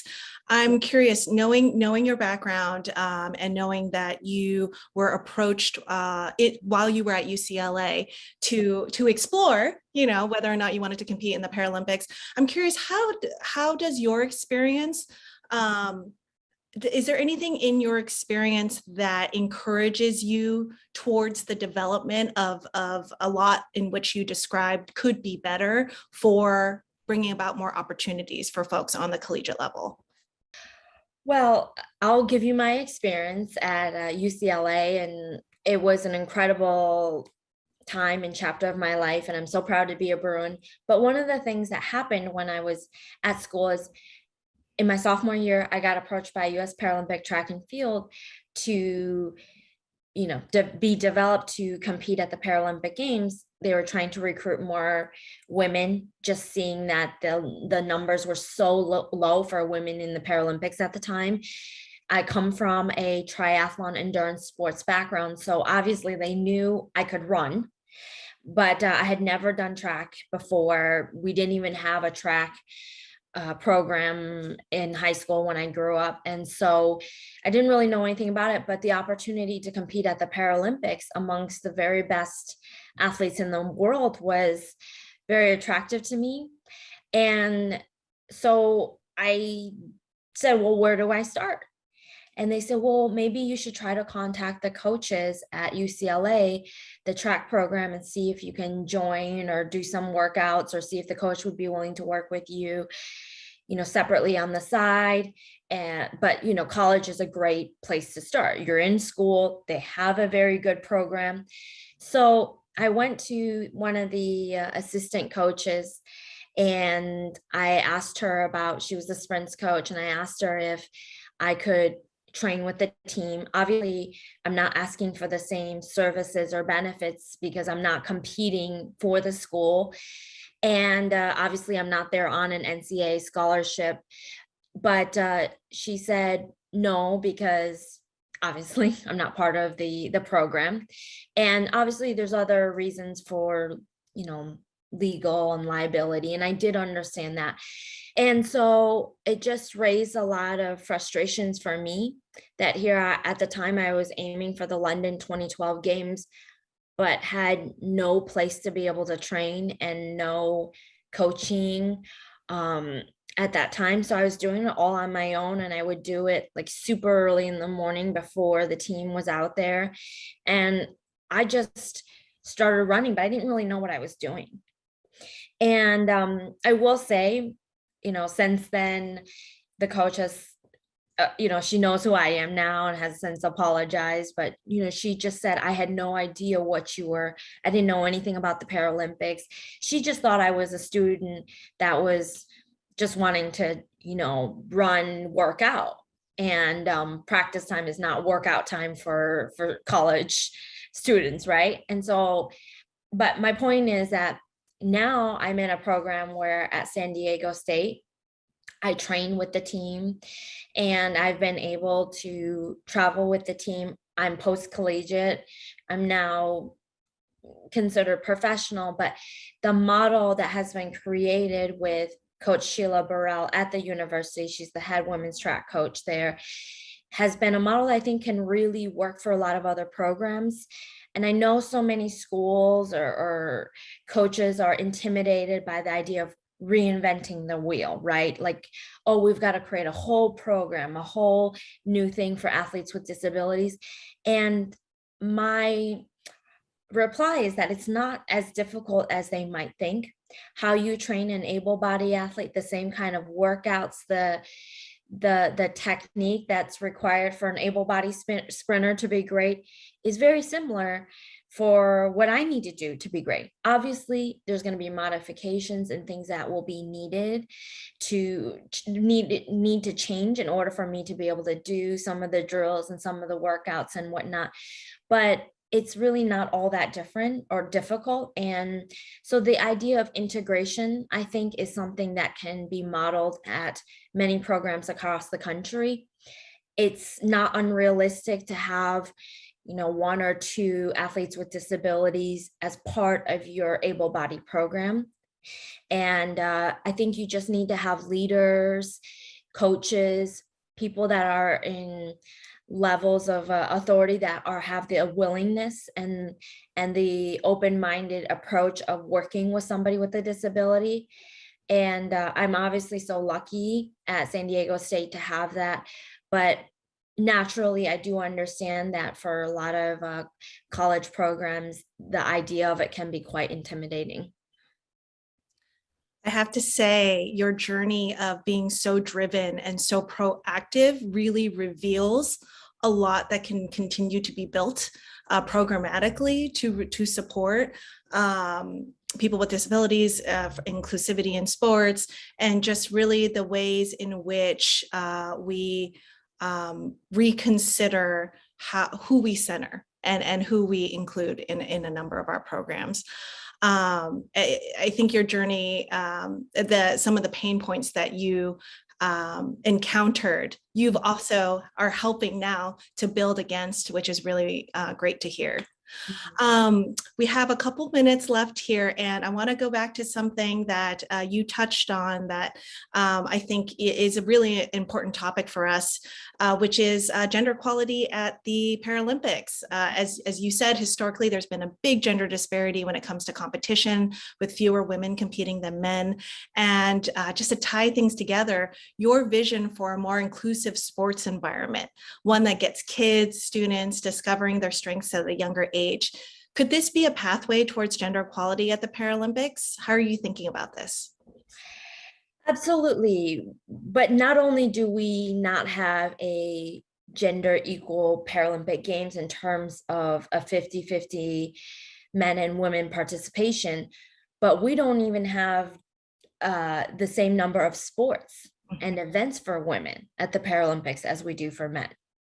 So that's obviously very problematic. And I'll give you another example. In my sport alone, track and field, we have 17 fewer, women have 17 fewer events, medal events than men. And that's going to be the program for Paris 2024. And so when people say, well, 17 fewer, okay, times that by 3. That's the number of medal opportunities that women are denied at the Paralympic Games in 2024 in the biggest sport at the Paralympics. And it's not just the medal, but it's the trickle down effect that it has on women. She's denied the opportunity not only and having those 17 fewer events for women, that means that all these women that could have competed in these certain events aren't going to be able to even go to the games, right? So she's not going to have the platform, the opportunity to be on a global stage. It also affects her ability to market herself if she's not given the opportunity to compete at the games, to be more visible, to create PR around the games and disability, and obviously a financial aspect, right? To support herself and if she has a family. So it goes beyond just being denied the opportunity to compete for a medal. It has this very trickle down effect. And so that's something that really concerns me when we look at the Paralympics, and it's sort of the chicken or the egg theory, right? We're told that we don't have as many events because the participation numbers are not there for women in those events. But okay, are the participation numbers not there because you don't even offer it in the first place? So how is a young girl supposed to train for an event that currently isn't even offered at the Paralympics? How is that a motivating factor for her? So it's just really difficult in that sense of, we've got to have the sports and events more equal. And that's something that we need to continue to push for. And as we talked about earlier, okay, well, how do we get participation numbers up? How do we get more women and young girls interested in Paralympic sports and these events within these sports where they cannot be denied? We have the numbers now, right? And so one of the things that I'm really passionate about, and I'm actually have started a fund to specifically support young girls and women that have a passion, that are on the path of elite sports. Because one of the things that I found out was when I started doing Paralympics full time, pursuing this, I didn't have a single commercial sponsor. Nobody was interested in working and supporting a Paralympic athlete at that time. You just didn't see it on TV or in advertising. And so I was living out of my car, on my friends' couches and spare rooms. And that's how I made it work, because there was just financially wasn't even feasible. And then when you look at the added cost of the adaptive equipment needed to do the adaptive sports, Paralympic sports, the barrier of entry is just enormous. And so I'm hoping that through partners and the organizations that I work with, along with the fund, that we can develop and we can support and fund a talent pool of young women that will be able to compete at future games, and that will help to create more opportunities for women to be able to have to compete in Paralympic sports. That's really great to hear. I think what you've revealed throughout the conversation are these gaps in opportunities. And one thing that it seems to be surfacing for us is that we need more bridges. And you have just brought up a bridge that you are creating yourself in order to really meet these opportunities, or have girls and women meet these opportunities in a way that you may not have experienced, but your experience informs the ways in which that this can really shape up. So thank you so much for sharing that with us today. Thank you so much. Well, thank you so much for your time, Scout. This was such a wonderful conversation. It's been great to spend some time together, and it's just been an honor. It's great to talk to you. Thank you so much for having me and shining light on these issues and ways that we can progress forward through Title IX. Wonderful. Thank you. Thank you so much, Julia and Scout. Now, it's my honor to introduce a performance by singer, songwriter, producer, and my dear friend, Amalia Mondragon.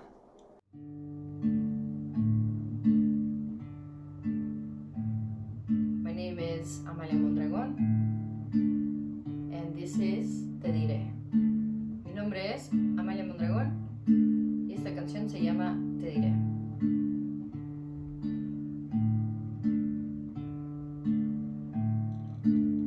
Siento la vida tan seca,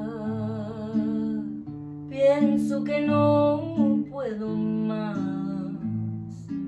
Canto hacia el cielo y no escucha nadie nada.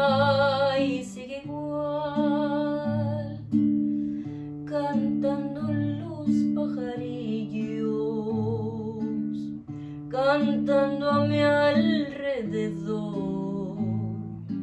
Yo puesta en un paraíso y sin nadie, ay, qué dolor. Y te diré que no pienso en ti, te diré que no vives en mí, te diré que no tomo por ti, te diré y te diré que no pienso en ti, te diré que no vives en mí, te diré que no lloro por ti.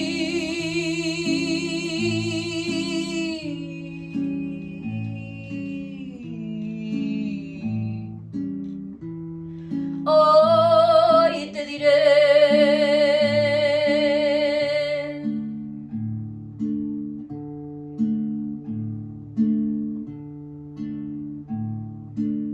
siento en el alma un vacío, uno que no puedo llenar. Tus alas se han extendido hacia el cielo para volar. Y aunque tu amor no regrese, yo siempre te calmaré, porque el amor de mi vida fue lo que fue en el ayer.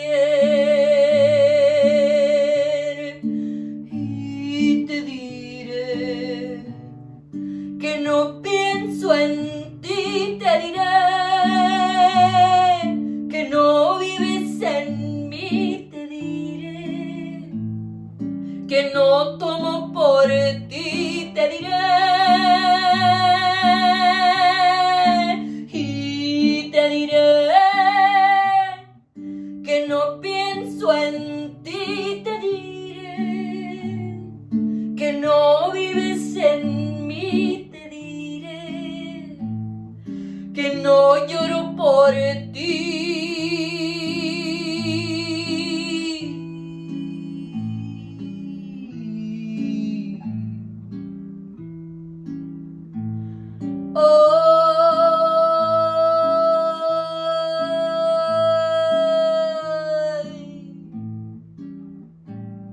Hoy te diré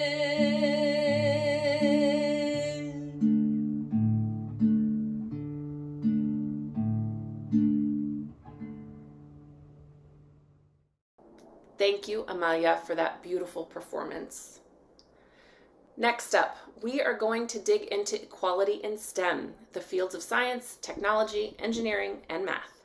Let's begin with a conversation on how early investments in STEM programming can close the gender gap with Tarika Barrett, CEO of Girls Who Code. The 19th's education reporter, Nadra Niddle, is here to lead this conversation. Nadra? Thanks, Amanda. And thank you, Dr. Barrett, for being here today. I really appreciate you taking the time to be with us to discuss the gender gap in STEM. And I'd like to start off, just asking you about this trend we've heard for years now, that in the younger years, so in elementary school or so, we hear that girls do seem to be interested in STEM subjects and, have confidence. And then for some reason around middle school and definitely by high school, that starts to change. And I was wondering if you could talk about, why you think that is and how maybe even girls of color in particular might be especially at risk. Nadra, thank you so much. It's a pleasure to be here. And that is such an important question. At Girls Who Code, we are committed to closing the gender gap in technology. But for us, it's so much more than just teaching girls computer science or addressing issues of equity in the workplace. It's about changing a culture that tells our girls, our young women, our students who identify as non-binary, that they don't belong in tech. And for us, it's very much about really getting through to them that they deserve to have a seat at the table. And, as you think about this work, so much of it is that our girls, frankly, even before the age of 10, are internalizing these cultural touchstones around what a computer scientist looks like. And these internalized beliefs stick with them and they resonate, their entire lives. So elementary school, middle school, college, even into the workforce. And you talked about this age, Nadra, in terms of when we see this happen. And the data tell us that somewhere between the ages of 13 and 17, what we call the middle school cliff, we see this drop off. It's when the weight of society's assumptions around identity and intelligence begin to coalesce and chip away at a girl's sense of what's possible. And that leads, frankly, to seeing lower rates of, advanced placement computer science course taking and test taking. And we also see really, abysmal numbers in the college space, with only 19% of women graduating with a degree in the field. And at the core of it is that we always say to Girls Who Code, you can't be what you can't see. And our little girls are inundated with, Neil Armstrong and Albert Einstein and Steve Jobs and Mark Zuckerberg, but they don't hear about Katherine Johnson or Mary Jackson or Ada Lovelace or Grace Hopper or Jean Bartik.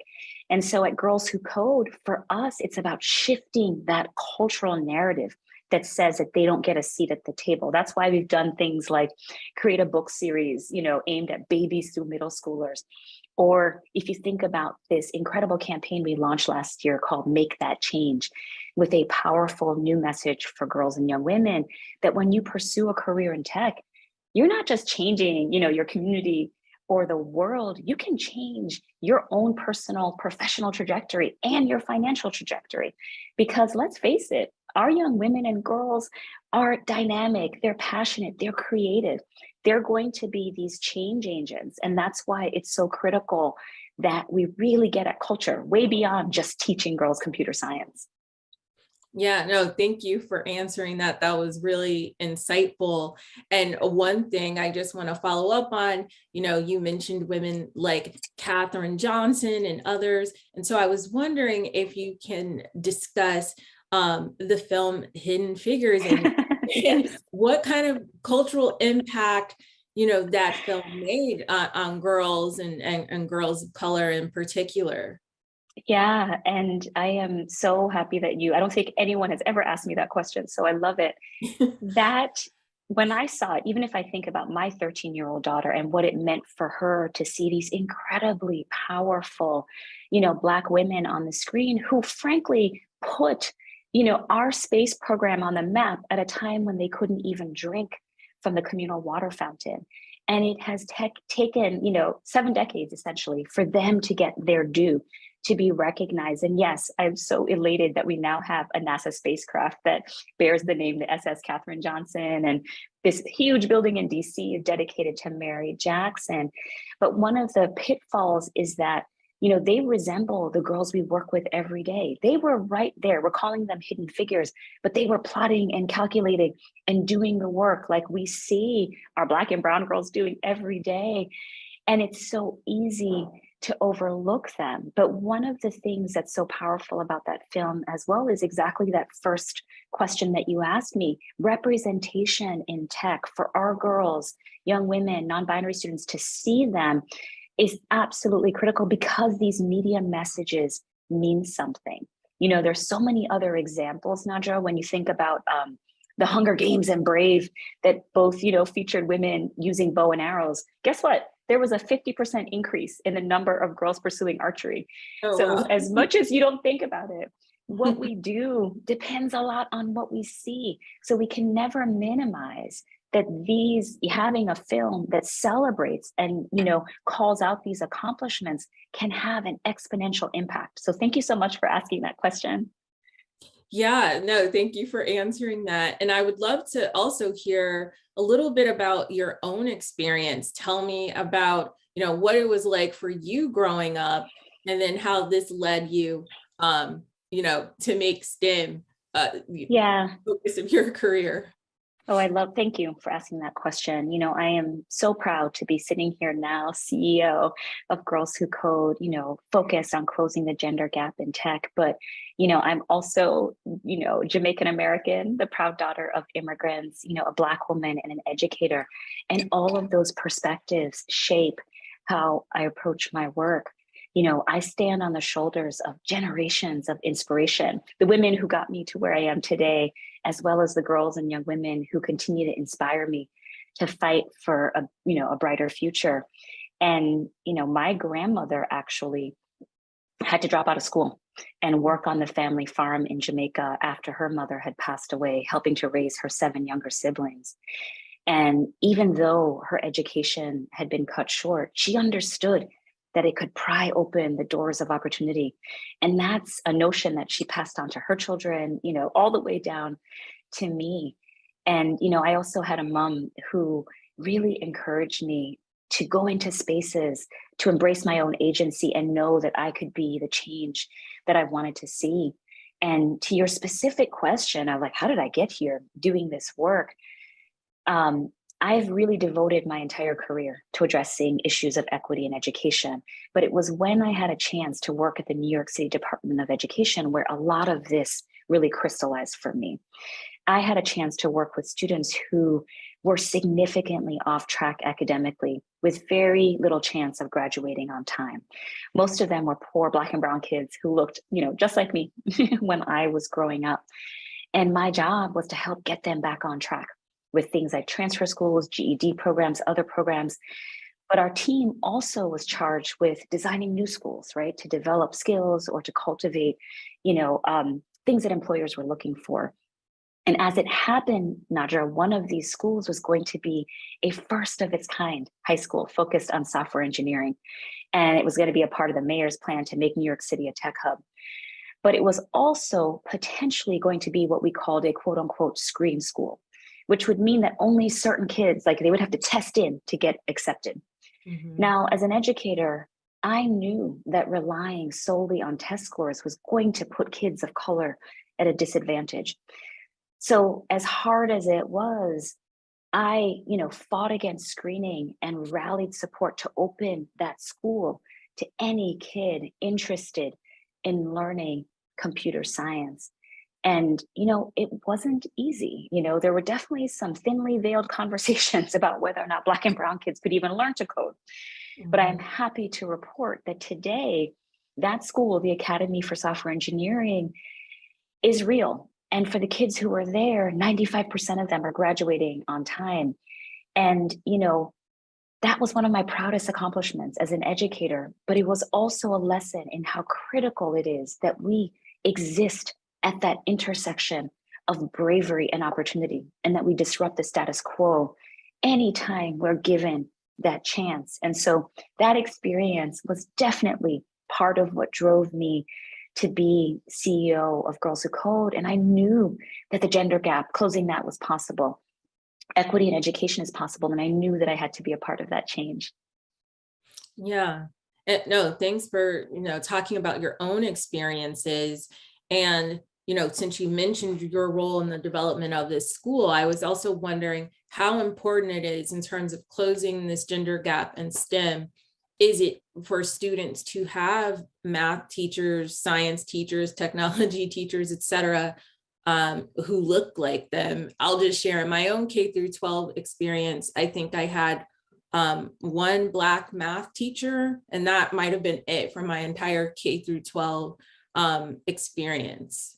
One Black woman math teacher. Yeah, no, and Nadra, what you're talking about is at the core of what we're grappling with. You're saying that now, right? As a successful, professional. My children are 13 and 15, and neither of them have ever had a Black male teacher, for example. And, certainly that's true in terms of the tech sector. As much as we feel that we've had an outsized impact as an organization, we're still talking about an industry, for example, where only 26% of it is made up of women. And when you talk about Black and Latinx women, it's only 5%. And so much of that is also reflected in terms of what we see within the education sphere. And everything I just said about, it's very hard for girls and young women to see themselves in the sector if they don't have these salient role models.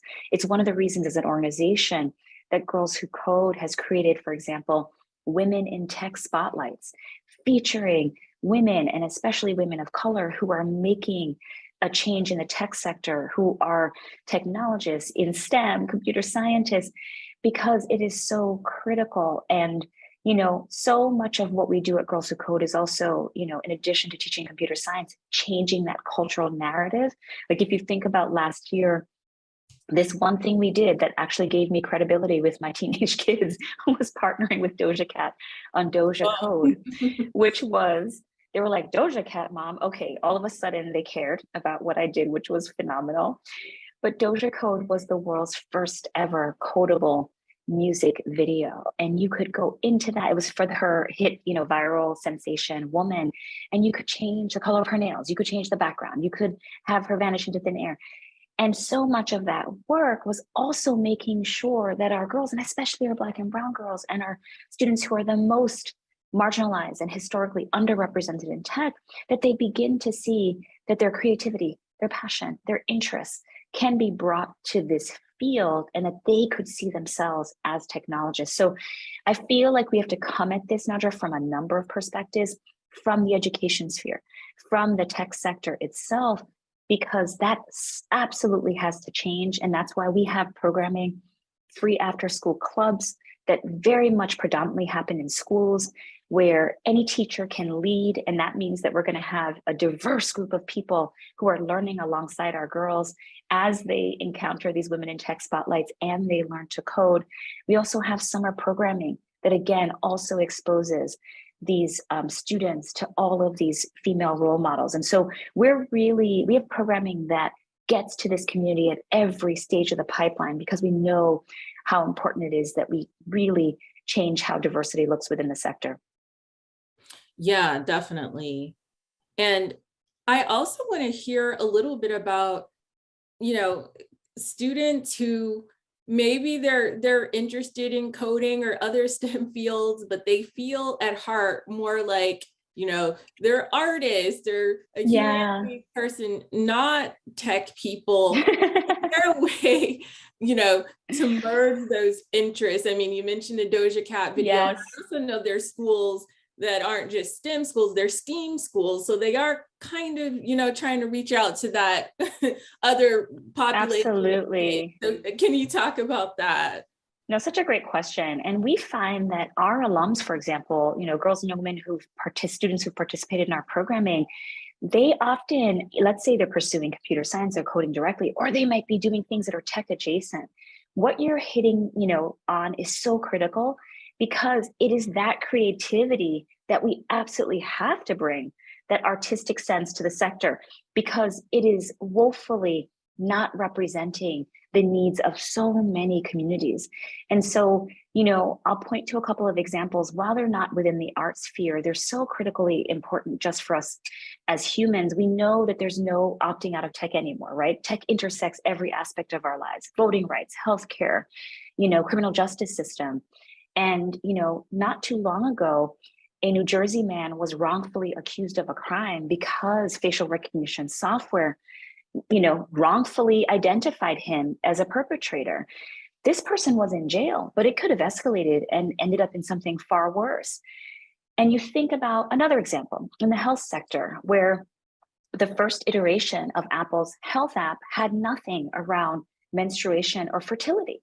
Had we had women at the table, that would have never happened. So Nadra, I offer these examples, right? And even if you think about, Doja's incredible video and what it looks like, without our voices, without our influence, we are missing out on, frankly, creating products that actually meet the needs of our community. And I think those are artistic products. I think they're healthcare focused. I think they're safety, their well-being, they're everything that you can imagine.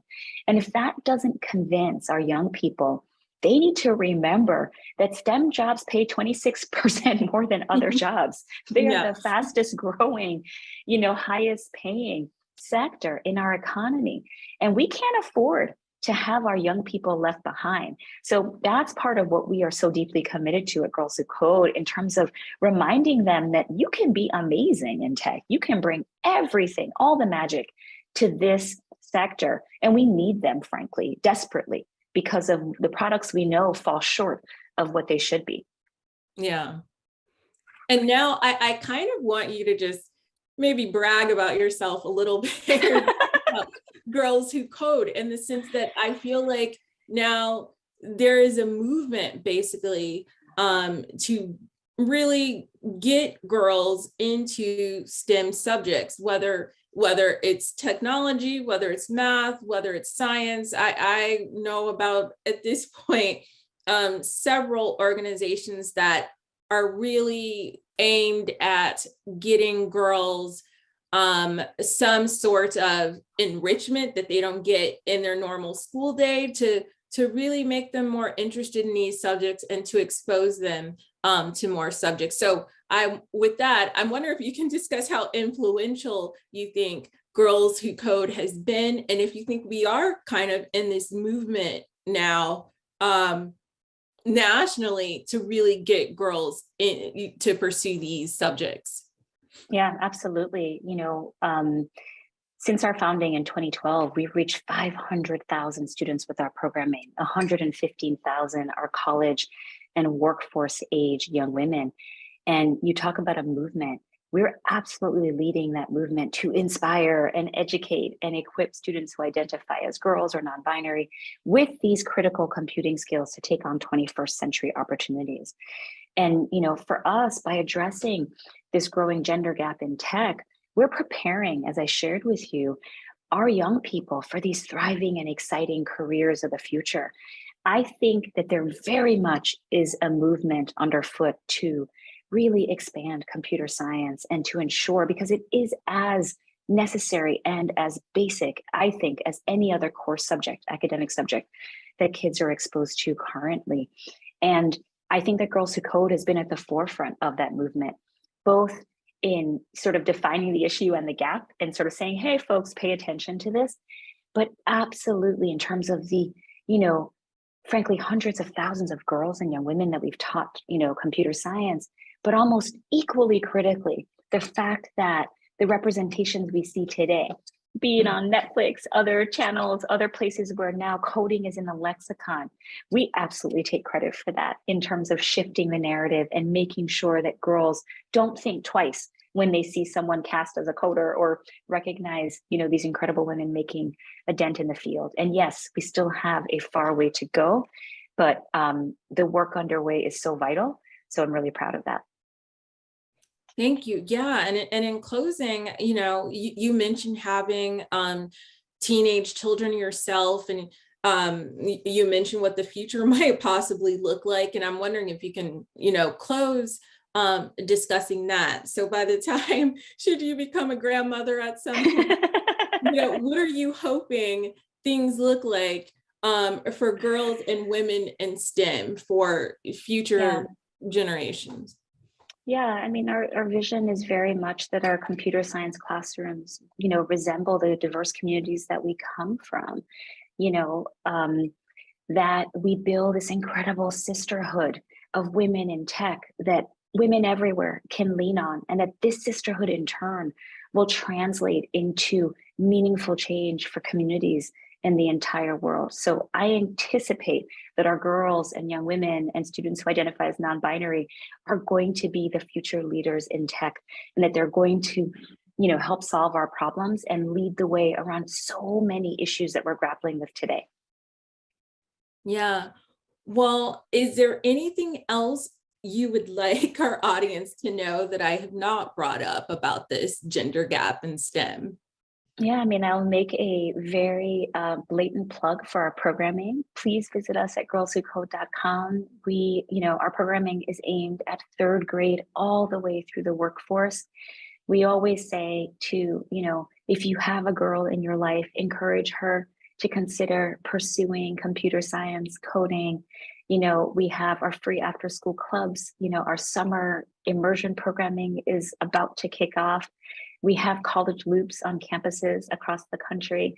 And we've just, you know, started to engage young women in terms of workforce development. So we know that there are rich opportunities for your community listening to engage in what we're doing and to join our movement. Well, thank you so much for taking the time to speak with us today. I really appreciate it. Thank you, Nadra and Tarika, for that insightful discussion. Now, we move on to higher education and career advancement. Joining us are Kate Calvin, Chief Scientist and Senior Climate Advisor with NASA, and Maria Clave, President of the Harvey Mudd College, which has one of the top engineering programs in the world. The 19th economy reporter, Chabeli Carrazana, is here to explore the fight for gender parity and equitable leadership in STEM fields. Chabeli? Well, thank you so much, Amanda. And Maria and Kate, it's a pleasure to have you both with us. Thanks so much for doing this. I wanted to start, I think most folks have an origin story for how they got into the field that they're in. And I'm really interested in people who, went to work in fields where they were underrepresented, where you're not seeing people like you, where, girls are less likely to turn to STEM jobs as they progress, the older they get in their educations. And so I'd love to hear from both of you briefly how you got started. Maria, maybe if you want to start, what got you interested in pursuing mathematics, computer science, despite very few women choosing that path at the time? Well, I think part of it was that I grew up thinking I was a boy, and I played the trumpet. I didn't like dolls or nice dresses or anything like that. My father thought I was his son to the extent that the first time I was pregnant, he looked at me and said, "That's not physically possible." And so the fact that I liked math and art and music, he just encouraged that. And in fact, I actually signed up to study engineering when I started university, but because I thought it was a way of combining math and science and art. But I switched the day before classes started because as I was registering, they told me that engineers weren't allowed to take the top math classes, and I wanted to be in the honors math classes. And so that's how I ended up in mathematics. And I will say that over and over again, my professors, who are all male, would say to me, "Maria, why do you want to be a female mathematician? There aren't any great female mathematicians." And of course, that made me want to do mathematics more than I had before. So that's how that happened. That's really interesting. And I think as we look at what's happened over time too, the number of women getting computer science, like for example, computer science degrees, has really sort of gone through this period of where it's changed a lot. It was increasing a little bit in the late 90s, early 2000s when you were going to school, Kate, and now it's dropped off a little bit again in the mid 1980s. It peaked, and so it's really moved over time. I'm wondering, Kate, what your origin story is. Why you chose this path, and what made you stick with it despite some of the barriers that Maria laid out? Yeah, so I when I was in high school, I didn't know what I wanted to be when I grew up. I just knew I liked math. And I was fortunate, I had a high school calculus teacher who was a woman, and she was very encouraging. So when I was looking into college, I just declared math as a major. And when I got there, I took a computer science class and thought that was really fun. So I declared that as a second major. I didn't really get into, my expertise is in climate change. And so I started doing that in grad school. And that was sort of a combination of loving being outside and having this math, computer science, technical background. And so for me, climate change was a way to bring those together. But I'd say I've been really fortunate all along that I've always been able to see senior women in the field, whether it was my high school calculus teacher or people throughout my graduate school or professional career. And they've shown me an example of what that might look like. And so I think I was very fortunate there. Yeah, I'm glad you're bringing that up because, pipeline is such a huge part of this, right? And I know, Maria, there are probably a few people who understand this as well as you do. At Harvey Mudd, about half of computer science, engineering, and physics majors are women, which is an astronomical statistic when you consider, nationally, only about 20% computer science majors are women. And like I said, that's a number that's actually been shrinking over time. being able to see people in higher positions in the field is something that is relatively new. I know, Maria, you've talked a little bit before about how there were a number of even cultural barriers you had to overcome, combating ideas, people saying, well, if you accept more women or people of color, you're lowering standards at the school. How did you combat something as deeply ingrained as that? And what initiatives did you take on that you credit as being the most impactful? Well, yes, we certainly have had people say, including alumni, that we must be lowering the standards because we've got so many women and so many people of color. The reality is that when I arrived, we were admitting 37% of the people who applied. And now we're admitting around 12 or 13% of the people who apply. So I can tell you that the standards have not been lowered at all. But it's definitely true that we need to change a lot of things, because if you've been largely white and male for most of your existence, MUD was founded in 1955, first students arrived in 1957, and the vast majority of the students were white and male for probably the first 30 years.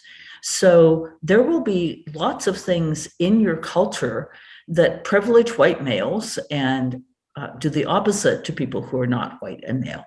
And so one of the things we've had to do is really think about how we teach and what we teach. And I think one of the biggest changes, which was actually done by the computer science department the year before I arrived, and done very deliberately to attract more women to major in computer science, was to change the intro course so that there was one section for the students who'd never written a line of code, and another section for students who'd done something like an AP course in computer science, both called CS5. So the one, our colors are gold and black, and the one for people who'd never written a line of code was CS5 gold, and black was for the people who had an extra, who'd had some programming experience in computer science before that. And then we also added another section called CS42, which was for the people who'd been programming since they were 12 or 3 or whatever. And we worked very hard to make sure that all of the sections were a lot of fun, but also that if you took black or gold, you were not privileged when you started the next course in the series, which is CS60. And for CS42, it combines 5 and 60. And so we didn't have to worry about those students interacting with the students who'd never had any computer science before they came to college until they got to their third course in the series. We did lots of other things. So we started taking large numbers of female students to the Grace Harper conference for women in computing. We also encouraged tech companies to give them internships after their first year, not just the female students, but actually all students, because we know that being able to see concepts used in real life increases retention for women and for people of color, and probably actually for white males as well. So just lots and lots of changes to help everybody feel like they belong and that they are going to thrive so long as they actually work hard and get help.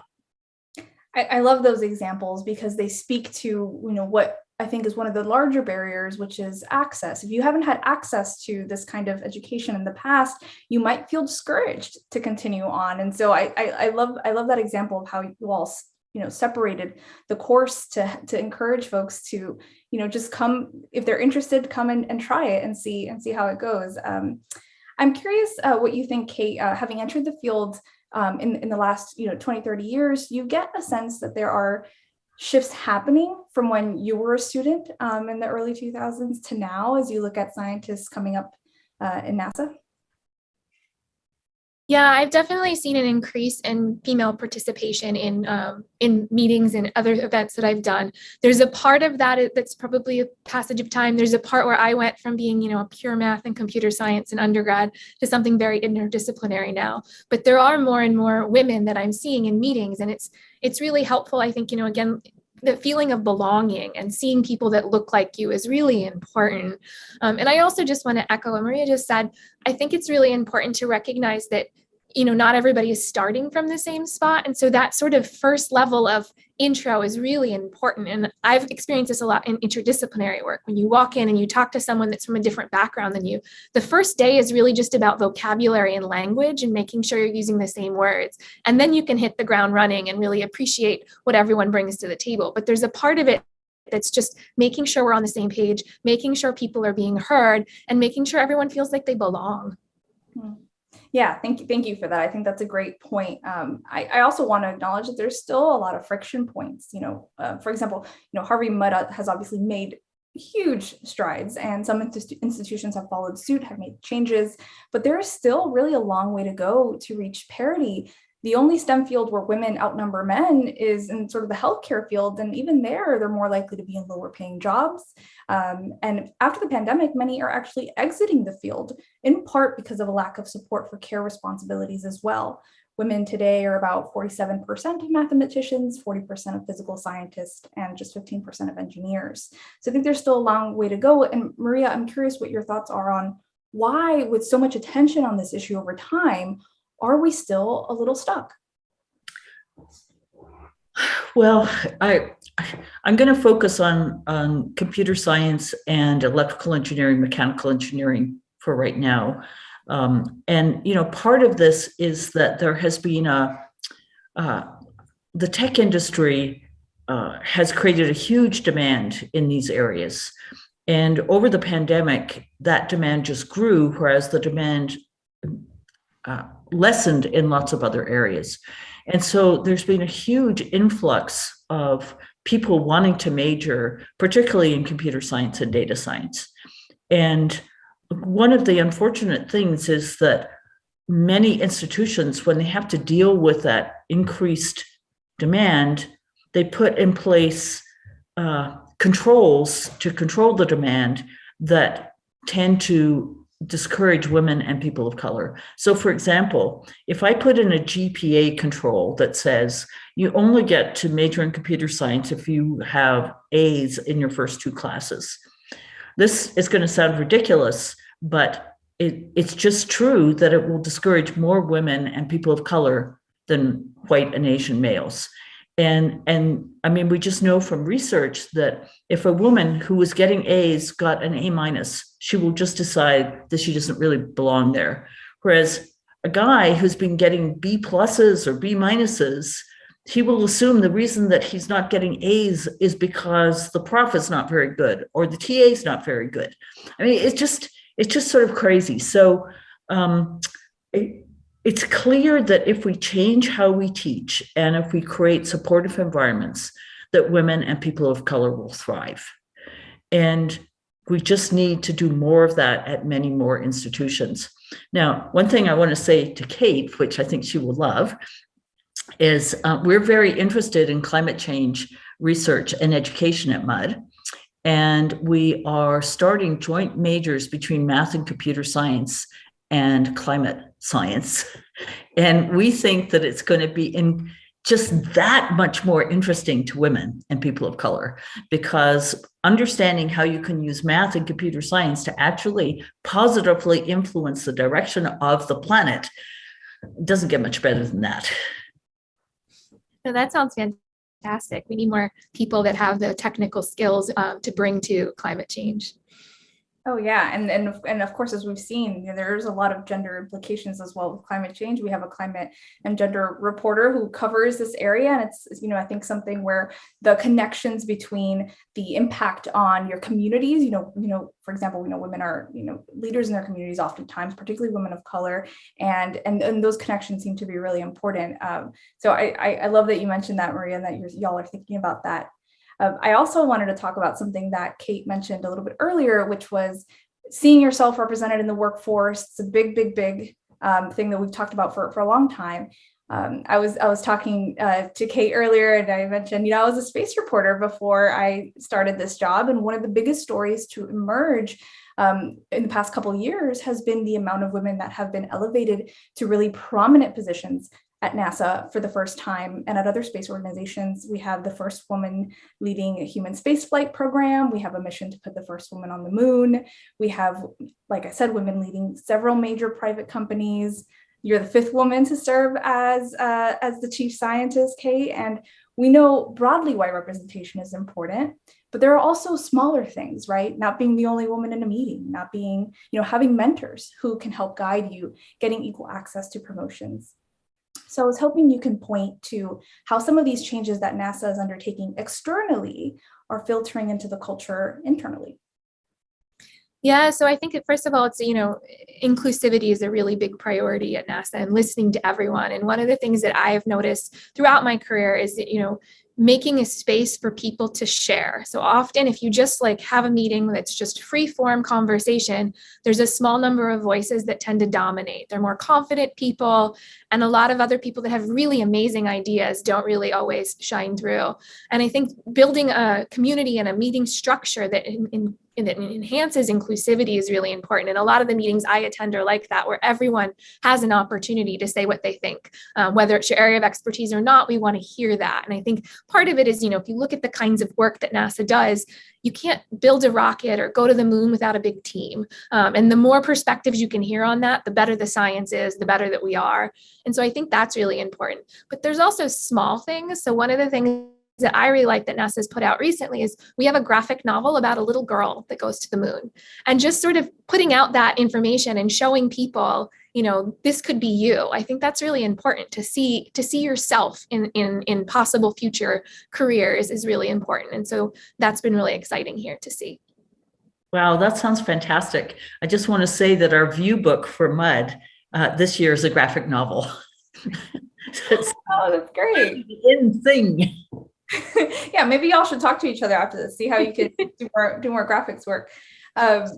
I also really want to acknowledge, that of course we still, again, there are a number of areas where we're still, a lot of work can still be done, in particular when we're talking about women of color, LGBTQ plus folks, people who are really underrepresented in many of these fields. Maria, I was hoping you could talk to a little bit more about what Harvey Mudd has been doing recently to attract students from diverse backgrounds, and how do you think those initiatives could translate to the professional workforce? Well, the first thing I want to say is, I've been at Mudd for 16 years, and when I arrived, we were about 30% female in the student body, about less than 1% Black in the student body, and about 5% Hispanic. And the numbers today are obviously 50% female, and including across all disciplines, over 20% Hispanic, and our incoming class this year and last year was about 25%. And in the last 2 years, we've seen a really major increase in Black students as well. So last year, we were maybe 8.4% officially African-American, according to government data, but government, you don't get to count multiracial students as Black. And so if we count multiracial students who present as Black as well, we're about 17.7% last year. And this year, I think we're over 15%, maybe 7.6 for the government number. So those are huge increases. And, it's of course not enough to get them in the door. It's really important that you manage to create a welcoming environment where everyone feels a sense of belonging. So we've been working really hard on that. And probably my favorite comment from this year was a meeting I had with a Black first-year student and a Latinx first-year student.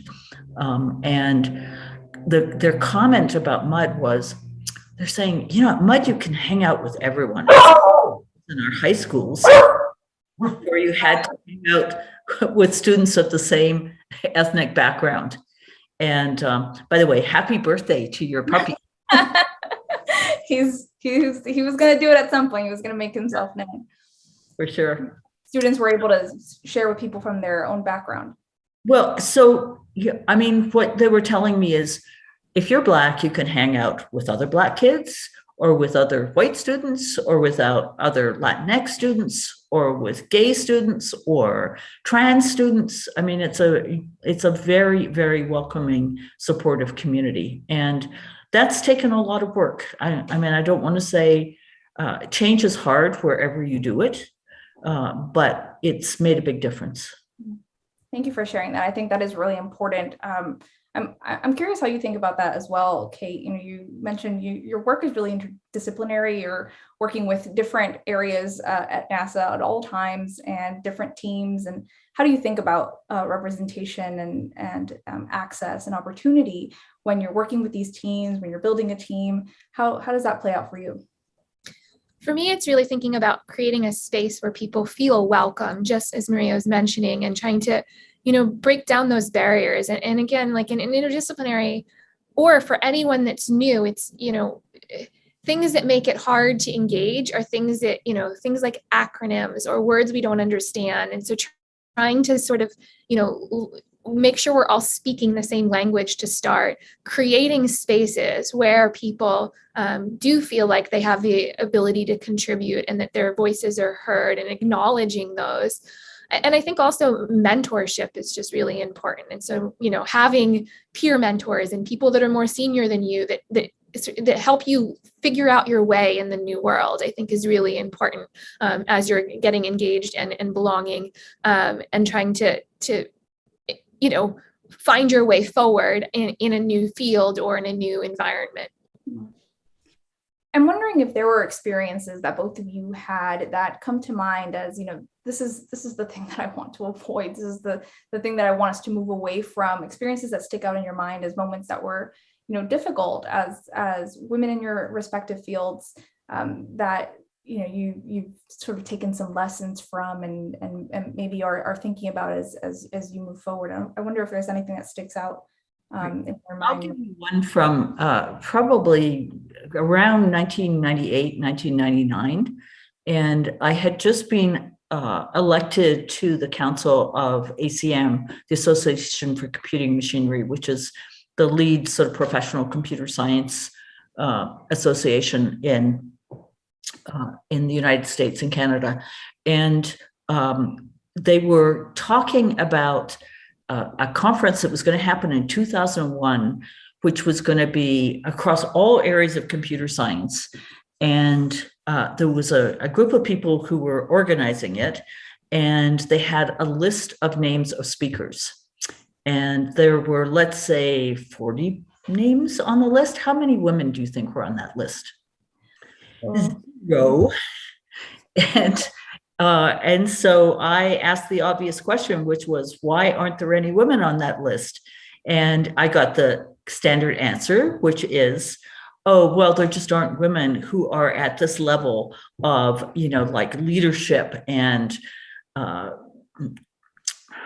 seniority in the field. And because I've been doing this for a very long time, I, of course, was able to say, well, yes, what about, and give them a list of 15 names. And they were sort of, well, one thing that came out of that was I was asked to run for the vice president position of ACM in the next election. Of course, we did end up with a bunch of speakers that was much more representative than the original list, but it's just so common. I've had this happen over and over and over again, that I'm presented with a list that is supposed to be the obvious people we'd invite or consider for some distinguished position, and they're either, out of, let's say, 40 names, there are either 0, 1, 2, 3, or 4 women on the list. And I've just learned that you always have to have a list of members of underrepresented groups. So now I have a list of Black people and a list of brown people, as well as women. I'm sure Kate has had similar experiences. Yeah, one that stands out for me, this is probably, early in my career, I went to a meeting where I was the only woman, and it was probably 40 or 50 men in the room. And I actually didn't notice initially. They were all very, welcoming. I felt like my voice was heard. And then someone pointed out to me that I was the only woman in the room. And it was that moment that I'm like, now I'm uncomfortable. And what I realized when I think back on it is I don't think that person was ill-intentioned at all. I think from their perspective, it was just an observation. But for me, it highlighted how I was different than everyone else in a way that maybe I didn't want to highlight. Maybe I wanted to just be another scientist in the room. And so I think that part of what I took from that is I don't always think people are ill-intentioned. I think they're just not always aware of how people hear what they say. And so that I've always tried to give people the benefit of the doubt, but it does sort of highlight that awareness is a gap right now in terms of inclusivity. So I have another example, if I can add it. So, and I'm sure Kate has had this experience as well. You're the only woman in the room, or you're one of 2 out of 15 or whatever. And you say something, and there's a group discussion about something or other, and you say something and nobody hears it. And then a little bit later, somebody else says the same thing. And a male says the same thing, of course it's heard. So I came up with a strategy that works really well for this. I will admit that now that I'm older and I have, hair that's almost white, it happens, and I'm better known now, it happens less often. But the following works. Pick a buddy who's male, and just ahead of time, and just make sure, just ask him to repeat whatever you say if it's not heard. And then when it gets heard, your buddy says, "Oh yeah, Maria said it first." And it's funny, like it's not, it raises awareness, but it doesn't cause, I think what Kate said is super important. We're all raised in a gendered and racist society, and we all come with biases. And most of the time it is not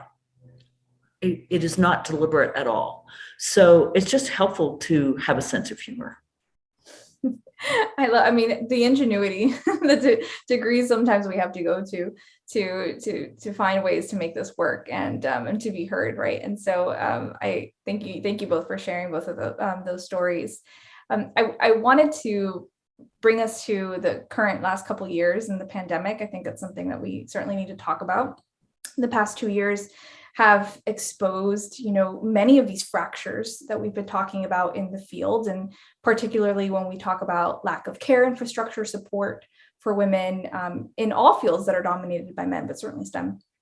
And there was a study, I think, that was published last year that found that women in academic STEM fields were facing increased isolation that was limiting their ability to collaborate with colleagues and progress in their careers. They were disproportionately affected by remote work and about gendered expectations around caregiving. We know that women have a harder time progressing in careers because of these expectations that are set on them, and have oftentimes less access to promotions as a result. And so I'm wondering, for you both, have you seen some of these long-term implications of the pandemic begin to play out? And can you point to any places where you think the pandemic might actually help shepherd in some change in terms of reshaping some of these long-held notions and expectations in the field, which oftentimes is kind of some of the stuff under the surface that is blocking women from progressing in their fields? One of the things that I thought was very interesting was that our students actually did better during the year that education was entirely online. And and this is for both male and female students. And I credit this to a couple of things. One is that our faculty was absolutely extraordinary in terms of moving online learning online with almost no warning. And also I want to credit the Center for Teaching and Learning at the Claremont Colleges, because they were really helpful in helping faculty figure out how to take things and put them online. But I would say the other thing was that there were fewer distractions. And we also found out that more students were likely to go to office hours. It's just really interesting because it was completely effortless. And so, on the other hand, I will say that we have a lot of young faculty with small children. About 40% of our faculty are female, which is pretty high for a STEM institution like MUD. And there's just no question that caregiving was hard for all of our faculty with young children. And the other thing that I would say now is that when we look at our first year students who did their last year of high school online, particularly for students from lower income families, their preparation is just not great. And we need to invest a lot of resources to helping them get through we are investing a lot of resources to helping them get through this year. But I mean, I think we're going to see across society, we're going to see a generation of students who were disadvantaged by doing anything in K through 12 education during the pandemic. That's a great point. Yeah, I think we've certainly seen, some of those barriers to access really play out during the pandemic, both in the education and in the professional workforce as well. Do you have any thoughts on that, Kate? Have you seen any changes within your workforce as a result of the pandemic, responding to some of the needs that folks had? Well, I would say one thing I've noticed both, in my previous role and here is sort of, I think we're more recognizing that people are different. People need different things to motivate, different things to be productive and focused. There are some people that need engagement with other people in order to really be at their best. Others need to, quiet. And I think the pandemic sort of enabled that. And so I think that was something for me, is that not everyone's the same, and recognizing that. I would also say one of the things I've noticed is about science conferences. And so there's, I think, positive and negative that have come out of the pandemic. On the negative side, we're missing this in-person interaction and networking, which can be really important for career development, particularly for early careers. The ability to meet senior scientists and engage with them is really important, and we're not getting that with virtual conferences. But on the other hand, there's a lot of people that have been able to participate in virtual conferences that may not have been before, either because they didn't have the financial resources or family situations didn't allow them to travel, and they can now participate remotely. And I think that that's a real benefit. If we can find a way to continue to facilitate that process, I think that would be good. And then just on another note, I actually have really appreciated in the pandemic that we see people's pets and kids on the screen. Like, I think it makes us more human, and I think you're more likely to relate to people and hear people if you see them as a person, not just as a worker. And so I've really appreciated that. Well, my dog just heard you, and he's very happy that you said that. Flynn is very pleased with that comment. He's my little partner during the days now. So finally, I wanted to wrap this up asking you both about your vision for parity in STEM. Obviously, we've laid out what some of the existing barriers are, what some of the strides have been, and certainly it seems like I said, I think there's still ways to go. And I think you're both are great examples of folks in that space that are starting to change some of those expectations. I'm wondering if you could tell me one big thing and one small thing that you think could move the needle. Oh, I hate to say this because I've been saying it now for like 40 years, but I would just love for there to be a sitcom on TV with engineers who are people who have a life, who have kids, who have romantic partners, and who are all genders and races. That I again, speaking to the ingenuity piece there, I love that idea. Is there smaller things that you would like to see happen? I think more diverse faculty in STEM areas makes a huge difference. It's certainly helped us a lot. It matters a lot that you see people like Kate's math teacher. And by the way, my advanced math, we didn't have calculus in high school when I was in 12th grade, but my advanced math teacher was female. I was the only female in the class, and she teased all the boys because I always got 100% and the class average was 44% or whatever. Or whatever. She doesn't remember exactly what it was. Something around there. What about you, Kate? What's your big vision and your small vision? I guess my big is something very similar. I want people to be able to see themselves in the roles that they might want, and that to not be a barrier. And I think a sitcom is a great way to do that, but there's probably others as well. But something where, if a little girl in middle school is thinking about where they might go, that they see people that look like them and all of the possibilities, and that's not a barrier.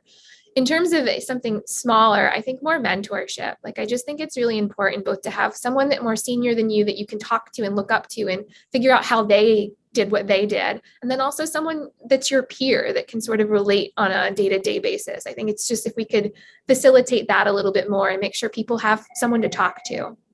Well, thank you both for that and for your insight. It sounds like some of these big buckets that could really use, a little bit of help continue to be, I think, at the forefront of what we want to focus on with STEM and with the future of STEM. And I think with the pandemic, we'll still see sort of the effects of that play out over time. So I'm curious to see how that plays out. But thank you both for your time, for your insight, for your ideas, big and small.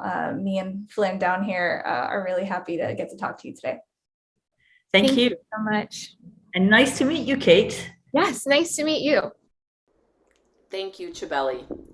Scientists who are women, people of color, or part of the LGBTQ+ community face significant obstacles to succeeding in their fields.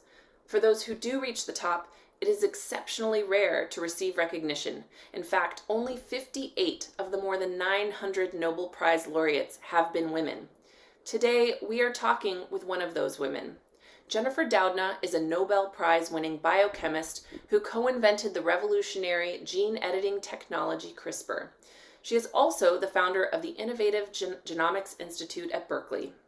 I'd also like to welcome Alondra Nelson, head of the White House Office of Science and Technology Policy, and the 19th's news editor, Flora Peer, who is here to lead this conversation with Jennifer and Alondra. Flora? Thank you, Amanda. Dr. Doudna and Dr. Nelson, we are so honored to have you here with us. Let's start off by talking about your extraordinary careers. Science and academia have not always been a welcoming place for women. Could you talk about some of the early challenges you faced? What are some tools you developed along the way to survive in a male-dominated field? Dr. Doudna, if you could answer first on this one. Well, I want to say what a pleasure it is to be here, and especially with Alondra Nelson. I've followed your career from afar for a long, long time, and it's really, truly inspiring for me to have watched your rise and to now have a chance to chat with you about, our mutual experiences in science. On my side, I grew up in a small town in Hawaii, in a family of non-scientists. I didn't have anybody to sort of follow in this career. And I honestly, when I was growing up, I didn't even know any women who were scientists. My vision of a scientist was kind of that poster we all maybe had seen of, the kind of the Albert Einstein wild hair. That was kind of how I imagined a professional scientist looking. And I didn't look like that. So I had to forge my own path. And I feel fortunate that I had mentors along the way who encouraged me at moments when I needed it. And I think that's something I always tell my own trainees now to look for, is people that will provide that kind of support and encouragement when we all need it. And also to stay true to your passions and not be dissuaded by people who might be naysayers, because we all encounter that in our lives as well. Thanks, Flora. It's so great to be in conversation with you and with Dr. Doudna. It's great to see you, Jennifer, and so great to be in conversation. For my part, I grew up also in the West, not as far west as Dr. Doudna, in San Diego, California for the most part. And I was tracked very early on in science. And so my experience growing up, and also San Diego is such a science city, it's such a biotech city now, was, working in a medical hospital, working in a military hospital, weekend events at, the Salk Institute, summer science programs at UC San Diego, and the like. And I think it didn't occur to me until I was probably in high school or college that it was really because of Title IX that I was even able to be in those spaces. Even as being in those spaces, I was often the only girl, and certainly also the only girl of color. And I think for my generation, so I was 4 years old, I think, when Title IX was passed.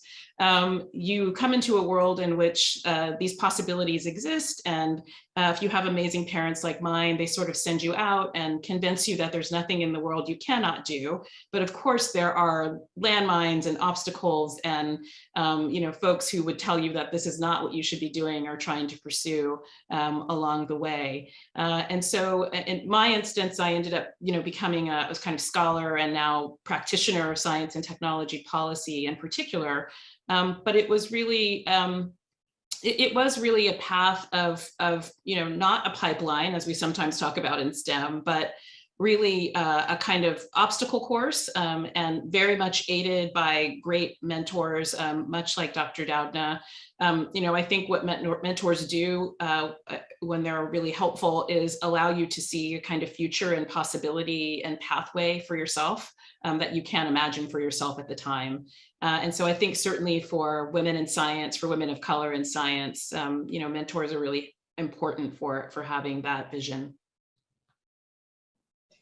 Dr. Nelson, your career has been defined in particular by your embrace of interdisciplinary thought. You talked a little bit about this in the science that surrounded you as you grew up, but also in the books and in the work that you've done since. It really touches on a lot of subjects. And there's a real focus on it toward justice and equity. What are some of the ways you've been able to apply that through your work at the Office of Science and Technology Policy? Oh, thank you for that question. I'm so proud and honored every day to serve in this White House that cares so much about equity, that has made it a kind of day one commitment, which means that in an Office of Science and Technology Policy, you can take equity as a given from the very beginning. And I don't think that that's ever really happened before. So what that means, in the work that we do in the office is that we are constantly thinking about how we make policy in ways that ensure that science and technology, research and development, the outcomes, the availability of the amazing things that science and technology make possible for us are available to the most number of people, and really take seriously that it is the job of government to do that inclusive and expansive work of including people. I think what I bring to it from my own research work as a scholar of science and technology policy is an understanding that innovation is amazing and breathtaking. And we, in Washington, we're working every day to really drive that forward. But also I think an understanding that there have been very uneven roads, pathways and very uneven access to the benefits and to participation in science and technology. And that's just a truism. It's not a condemnation of science and technology or STEM, but it means that we need to really take that history and really think about what that means for how we do policymaking. So I think one has to be just, forthright and honest about what has come in the past. And also, I think, drive forward with, promise and possibility in a sense that what has been in the past for science and technology research and policy doesn't have to be its future. And that part of how we change that is being, very strategic about how we are sure to, very strategic about how we include women and women of color at that table. And my next question is for you, Dr. Doudna. You're one of the few women to win the Nobel Prize in Chemistry, and it was awarded to you and your early collaborator, Dr. Emmanuelle Charpentier, who of course is another woman. So, that was a glass ceiling right there that you guys were able to punch through. So could you tell us a little bit about what the day of the announcement was like and what some of your thoughts were as you prepared to address the world? Well, thanks for that question. It was an extraordinary day, as you might imagine, highly unanticipated and not something that I think any scientist can expect in their career. I think the thing for me that's been maybe the most remarkable about the experience has actually been the number of young girls, especially, who have reached out to me. I still get contacted almost daily by young women. They're often in high school, sometimes even younger than that, but often high schoolers or just thinking about going to college, who want to understand a little bit more about my path and are asking for either guidance or just a little bit of support as they make their journey forward in science.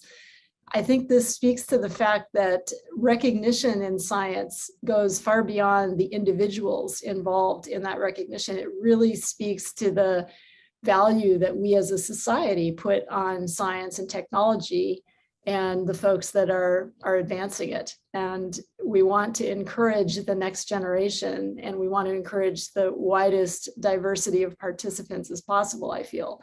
It's not only the right thing to do, it's the best thing to do for the science and the technology. And I think that for me, that was really exciting about this Nobel announcement, was the fact that so many young women in particular were inspired by it. That's wonderful to hear.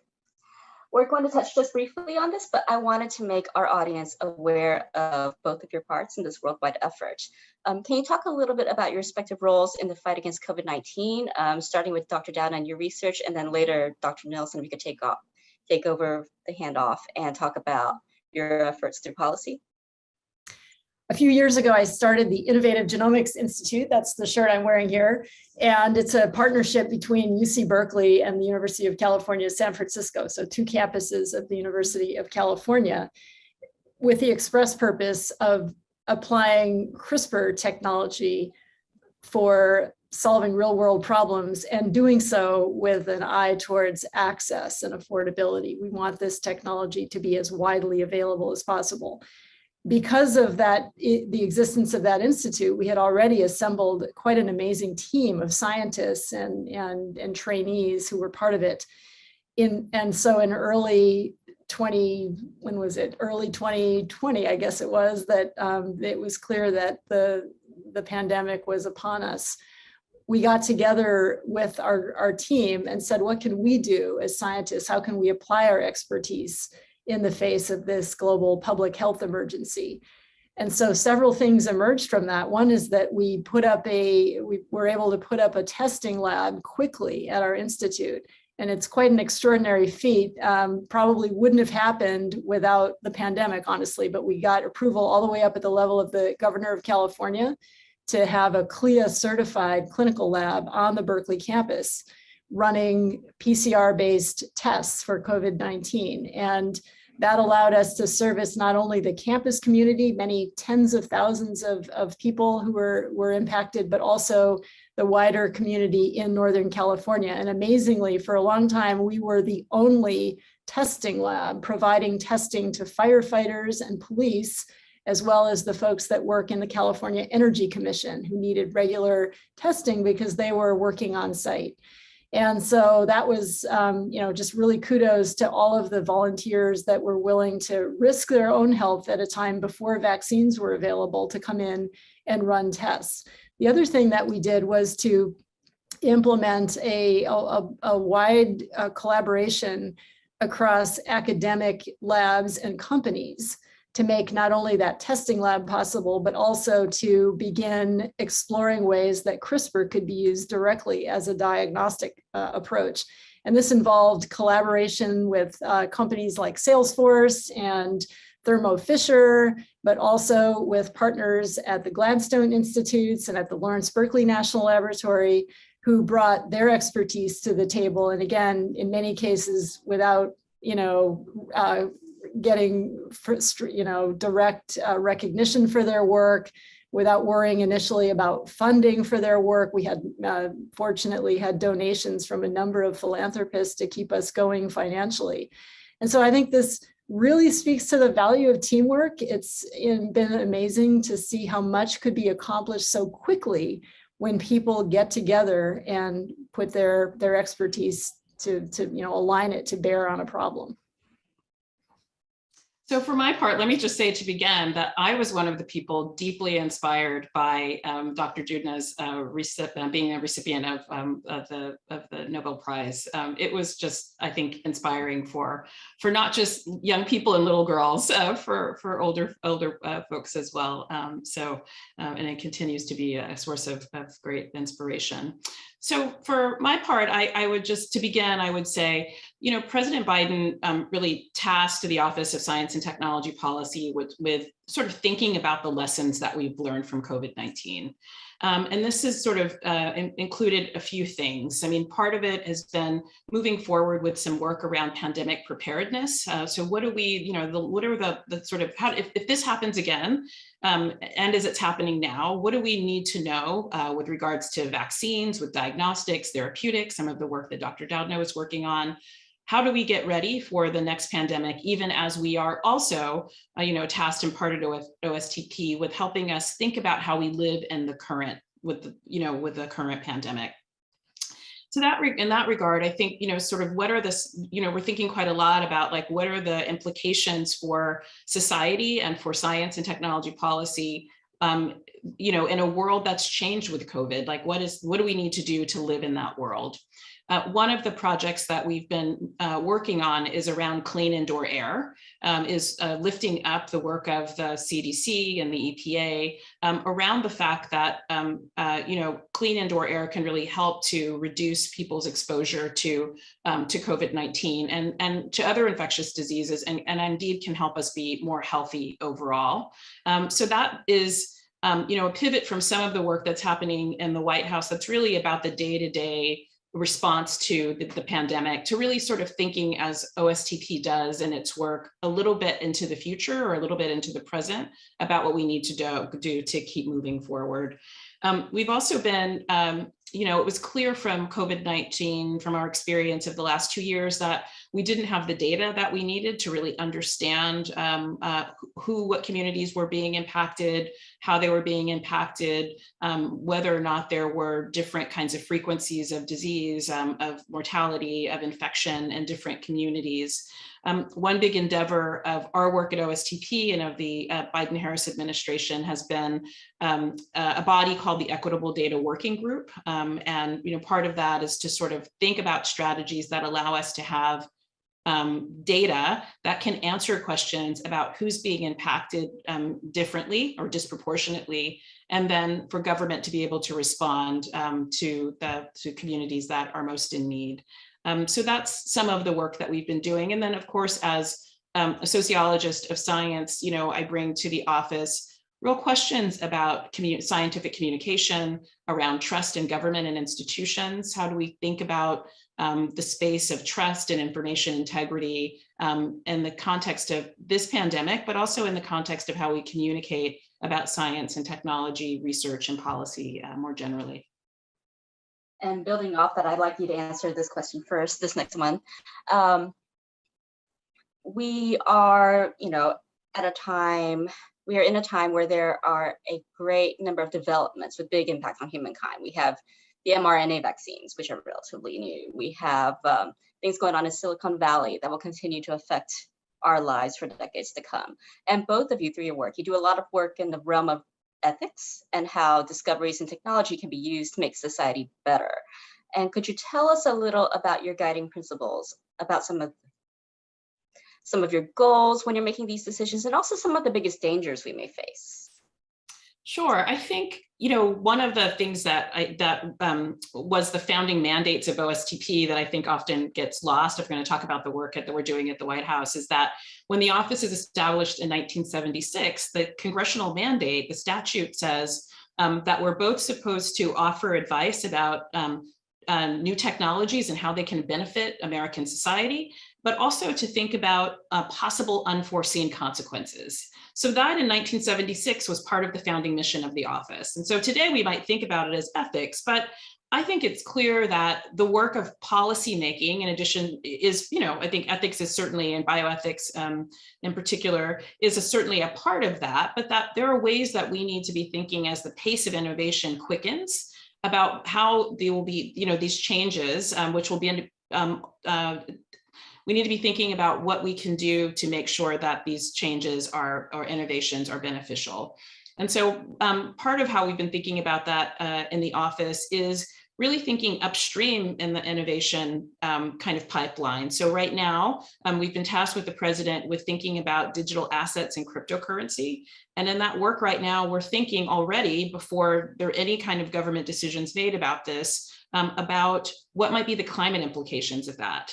So these are kind of two, Flora, to your point, like two big challenges. The climate crisis, climate change is a significant challenge? What are the most significant challenges of our time?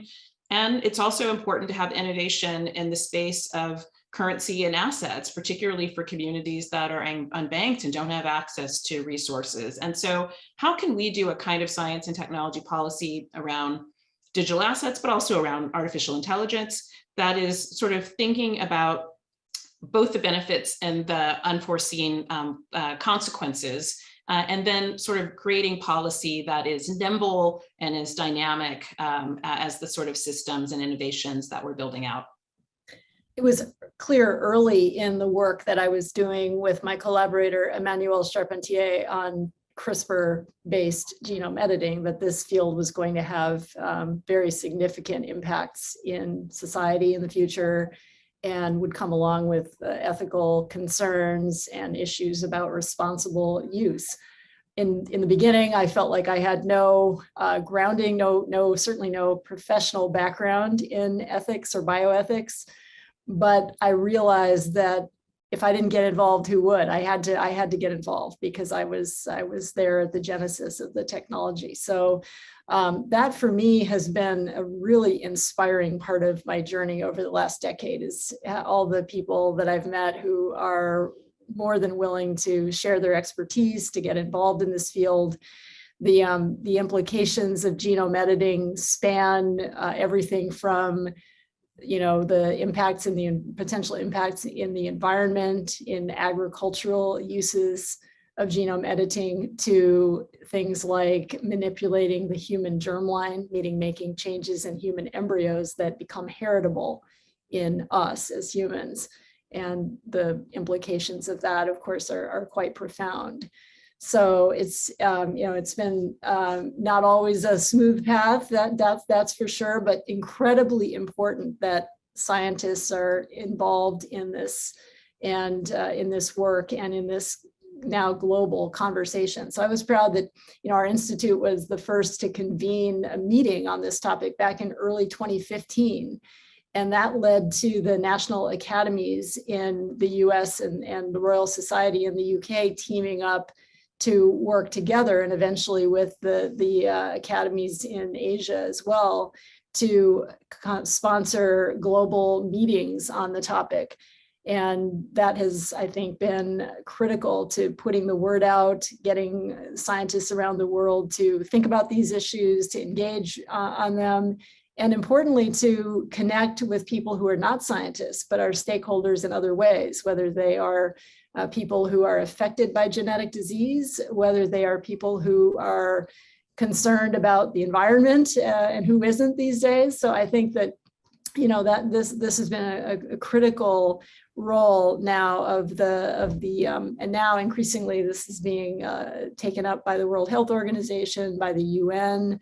So it's been important, I think, that really just emphasizing that it started as a grassroots effort of a few scientists saying, we need to get out in front of a really groundbreaking technology that has great value, but also comes along with risk.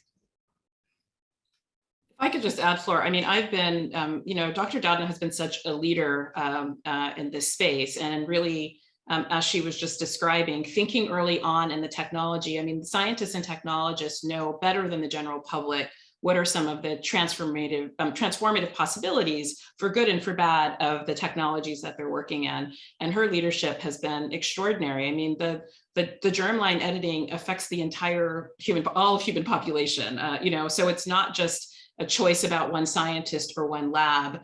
And so it's been, inspiring to watch her leadership there and on this important topic. Is this something that we will be looking at from a federal policy perspective anytime soon?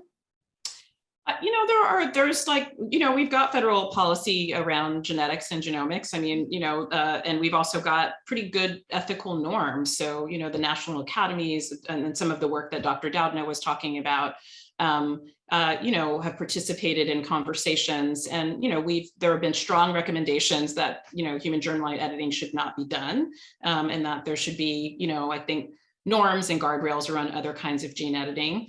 We've got, CLIA laboratories, like the ones that Dr. Doudna mentioned, are regulated by the FDA. The NIH has a role here. So there's regulation, but I think I think if we take Dr. Doudna's example that she started, the work that she started doing in 2015 to really to be thinking about the social implications alongside the technology, I think the bigger lesson here is that as a kind of case study or a pilot or a model for how we should be thinking about the ways that scientists, social scientists, and should be working with members of the public around a variety of innovation. So CRISPR certainly is a key one and a very important one. But as I mentioned before, something like artificial intelligence, quantum information science, or all sorts of things sort of coming down the line that we really need to be thinking about as a society, as a global community.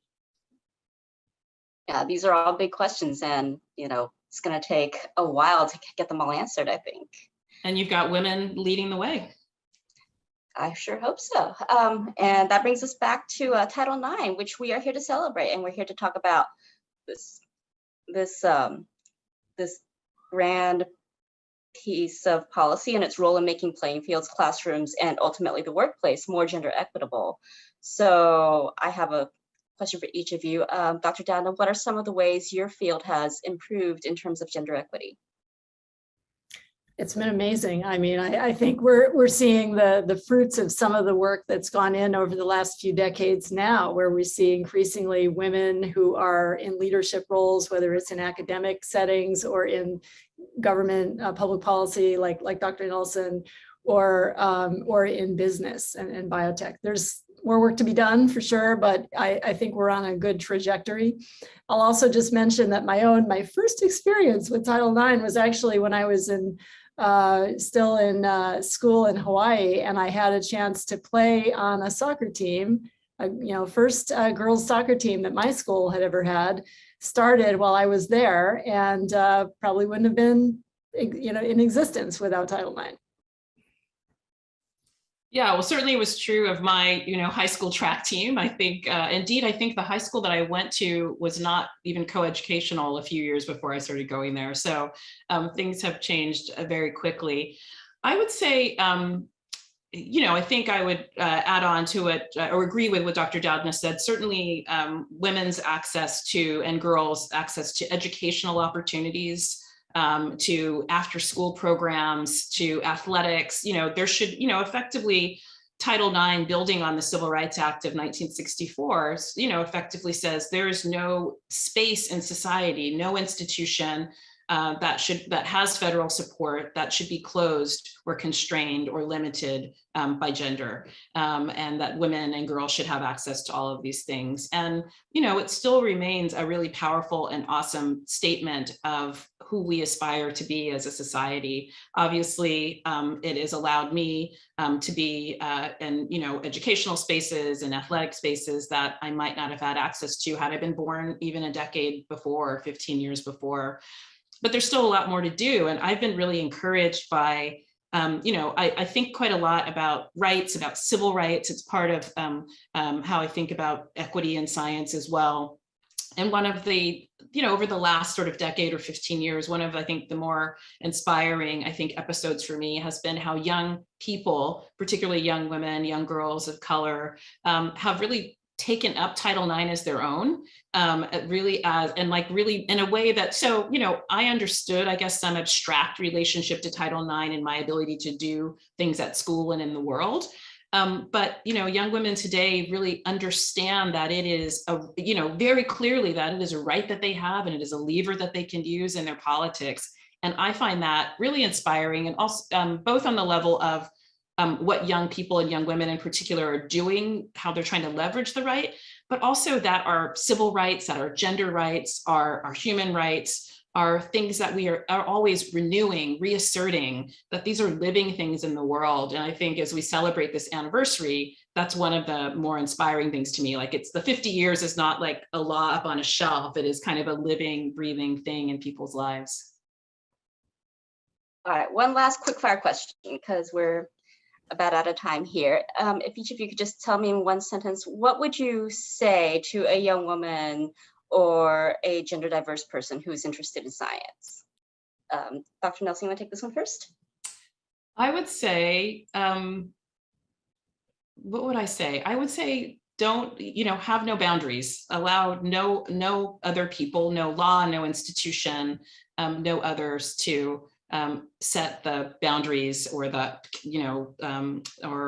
for what you might be or do in the world. And I think I say that going back to an earlier comment as a kind of mentor to unknown others who are sitting with us in this conversation today, which is to, help them to sort of boldly see a future for themselves that they might not be able to see for themselves. So don't accept boundaries. And I would say, just following up on that, couldn't agree more. And, be bold, be visionary and look for people that will support you in your journey. I do think that is really critical for everybody, but certainly for folks that are coming into a field that has traditionally not been as welcoming and where we really want to see diversity, playing a key role in the future. Thank you very much, Dr. Doudna and Dr. Nelson. We really appreciate you taking the time to share your thoughts with our audience today. It means a great deal to us. What a fantastic conversation to end the day. Thank you all for joining us as we examined how Title IX currently shapes our classrooms, our workplaces, and our career opportunities. And another special thanks to today's presenting sponsor, the Impact Seat Foundation and the Walton Family Foundation, and our supporting sponsors, the Barbara Lee Family Foundation, the Girls' Rights Project, the Lumina Foundation, and the Tory Burch Foundation. We'd also like to thank our media partner, USA Today, our academic partner, Arizona State University, and our community partner, the Martin Luther King Jr. Memorial Library in Washington, D.C. If you liked what you saw during today's summit, we so hope you'll join the 19th. We are a member-supported nonprofit newsroom and simply cannot put on events like this without the support of people like you. You can join now by donating at 19thnews.org/membership. You can also support our nonprofit newsroom by signing up for our free newsletter at 19thnews.org/subscribe. And a reminder, if you sign up between now and the end of Summit tomorrow, you're eligible to win that special Summit swag bag. So go sign up.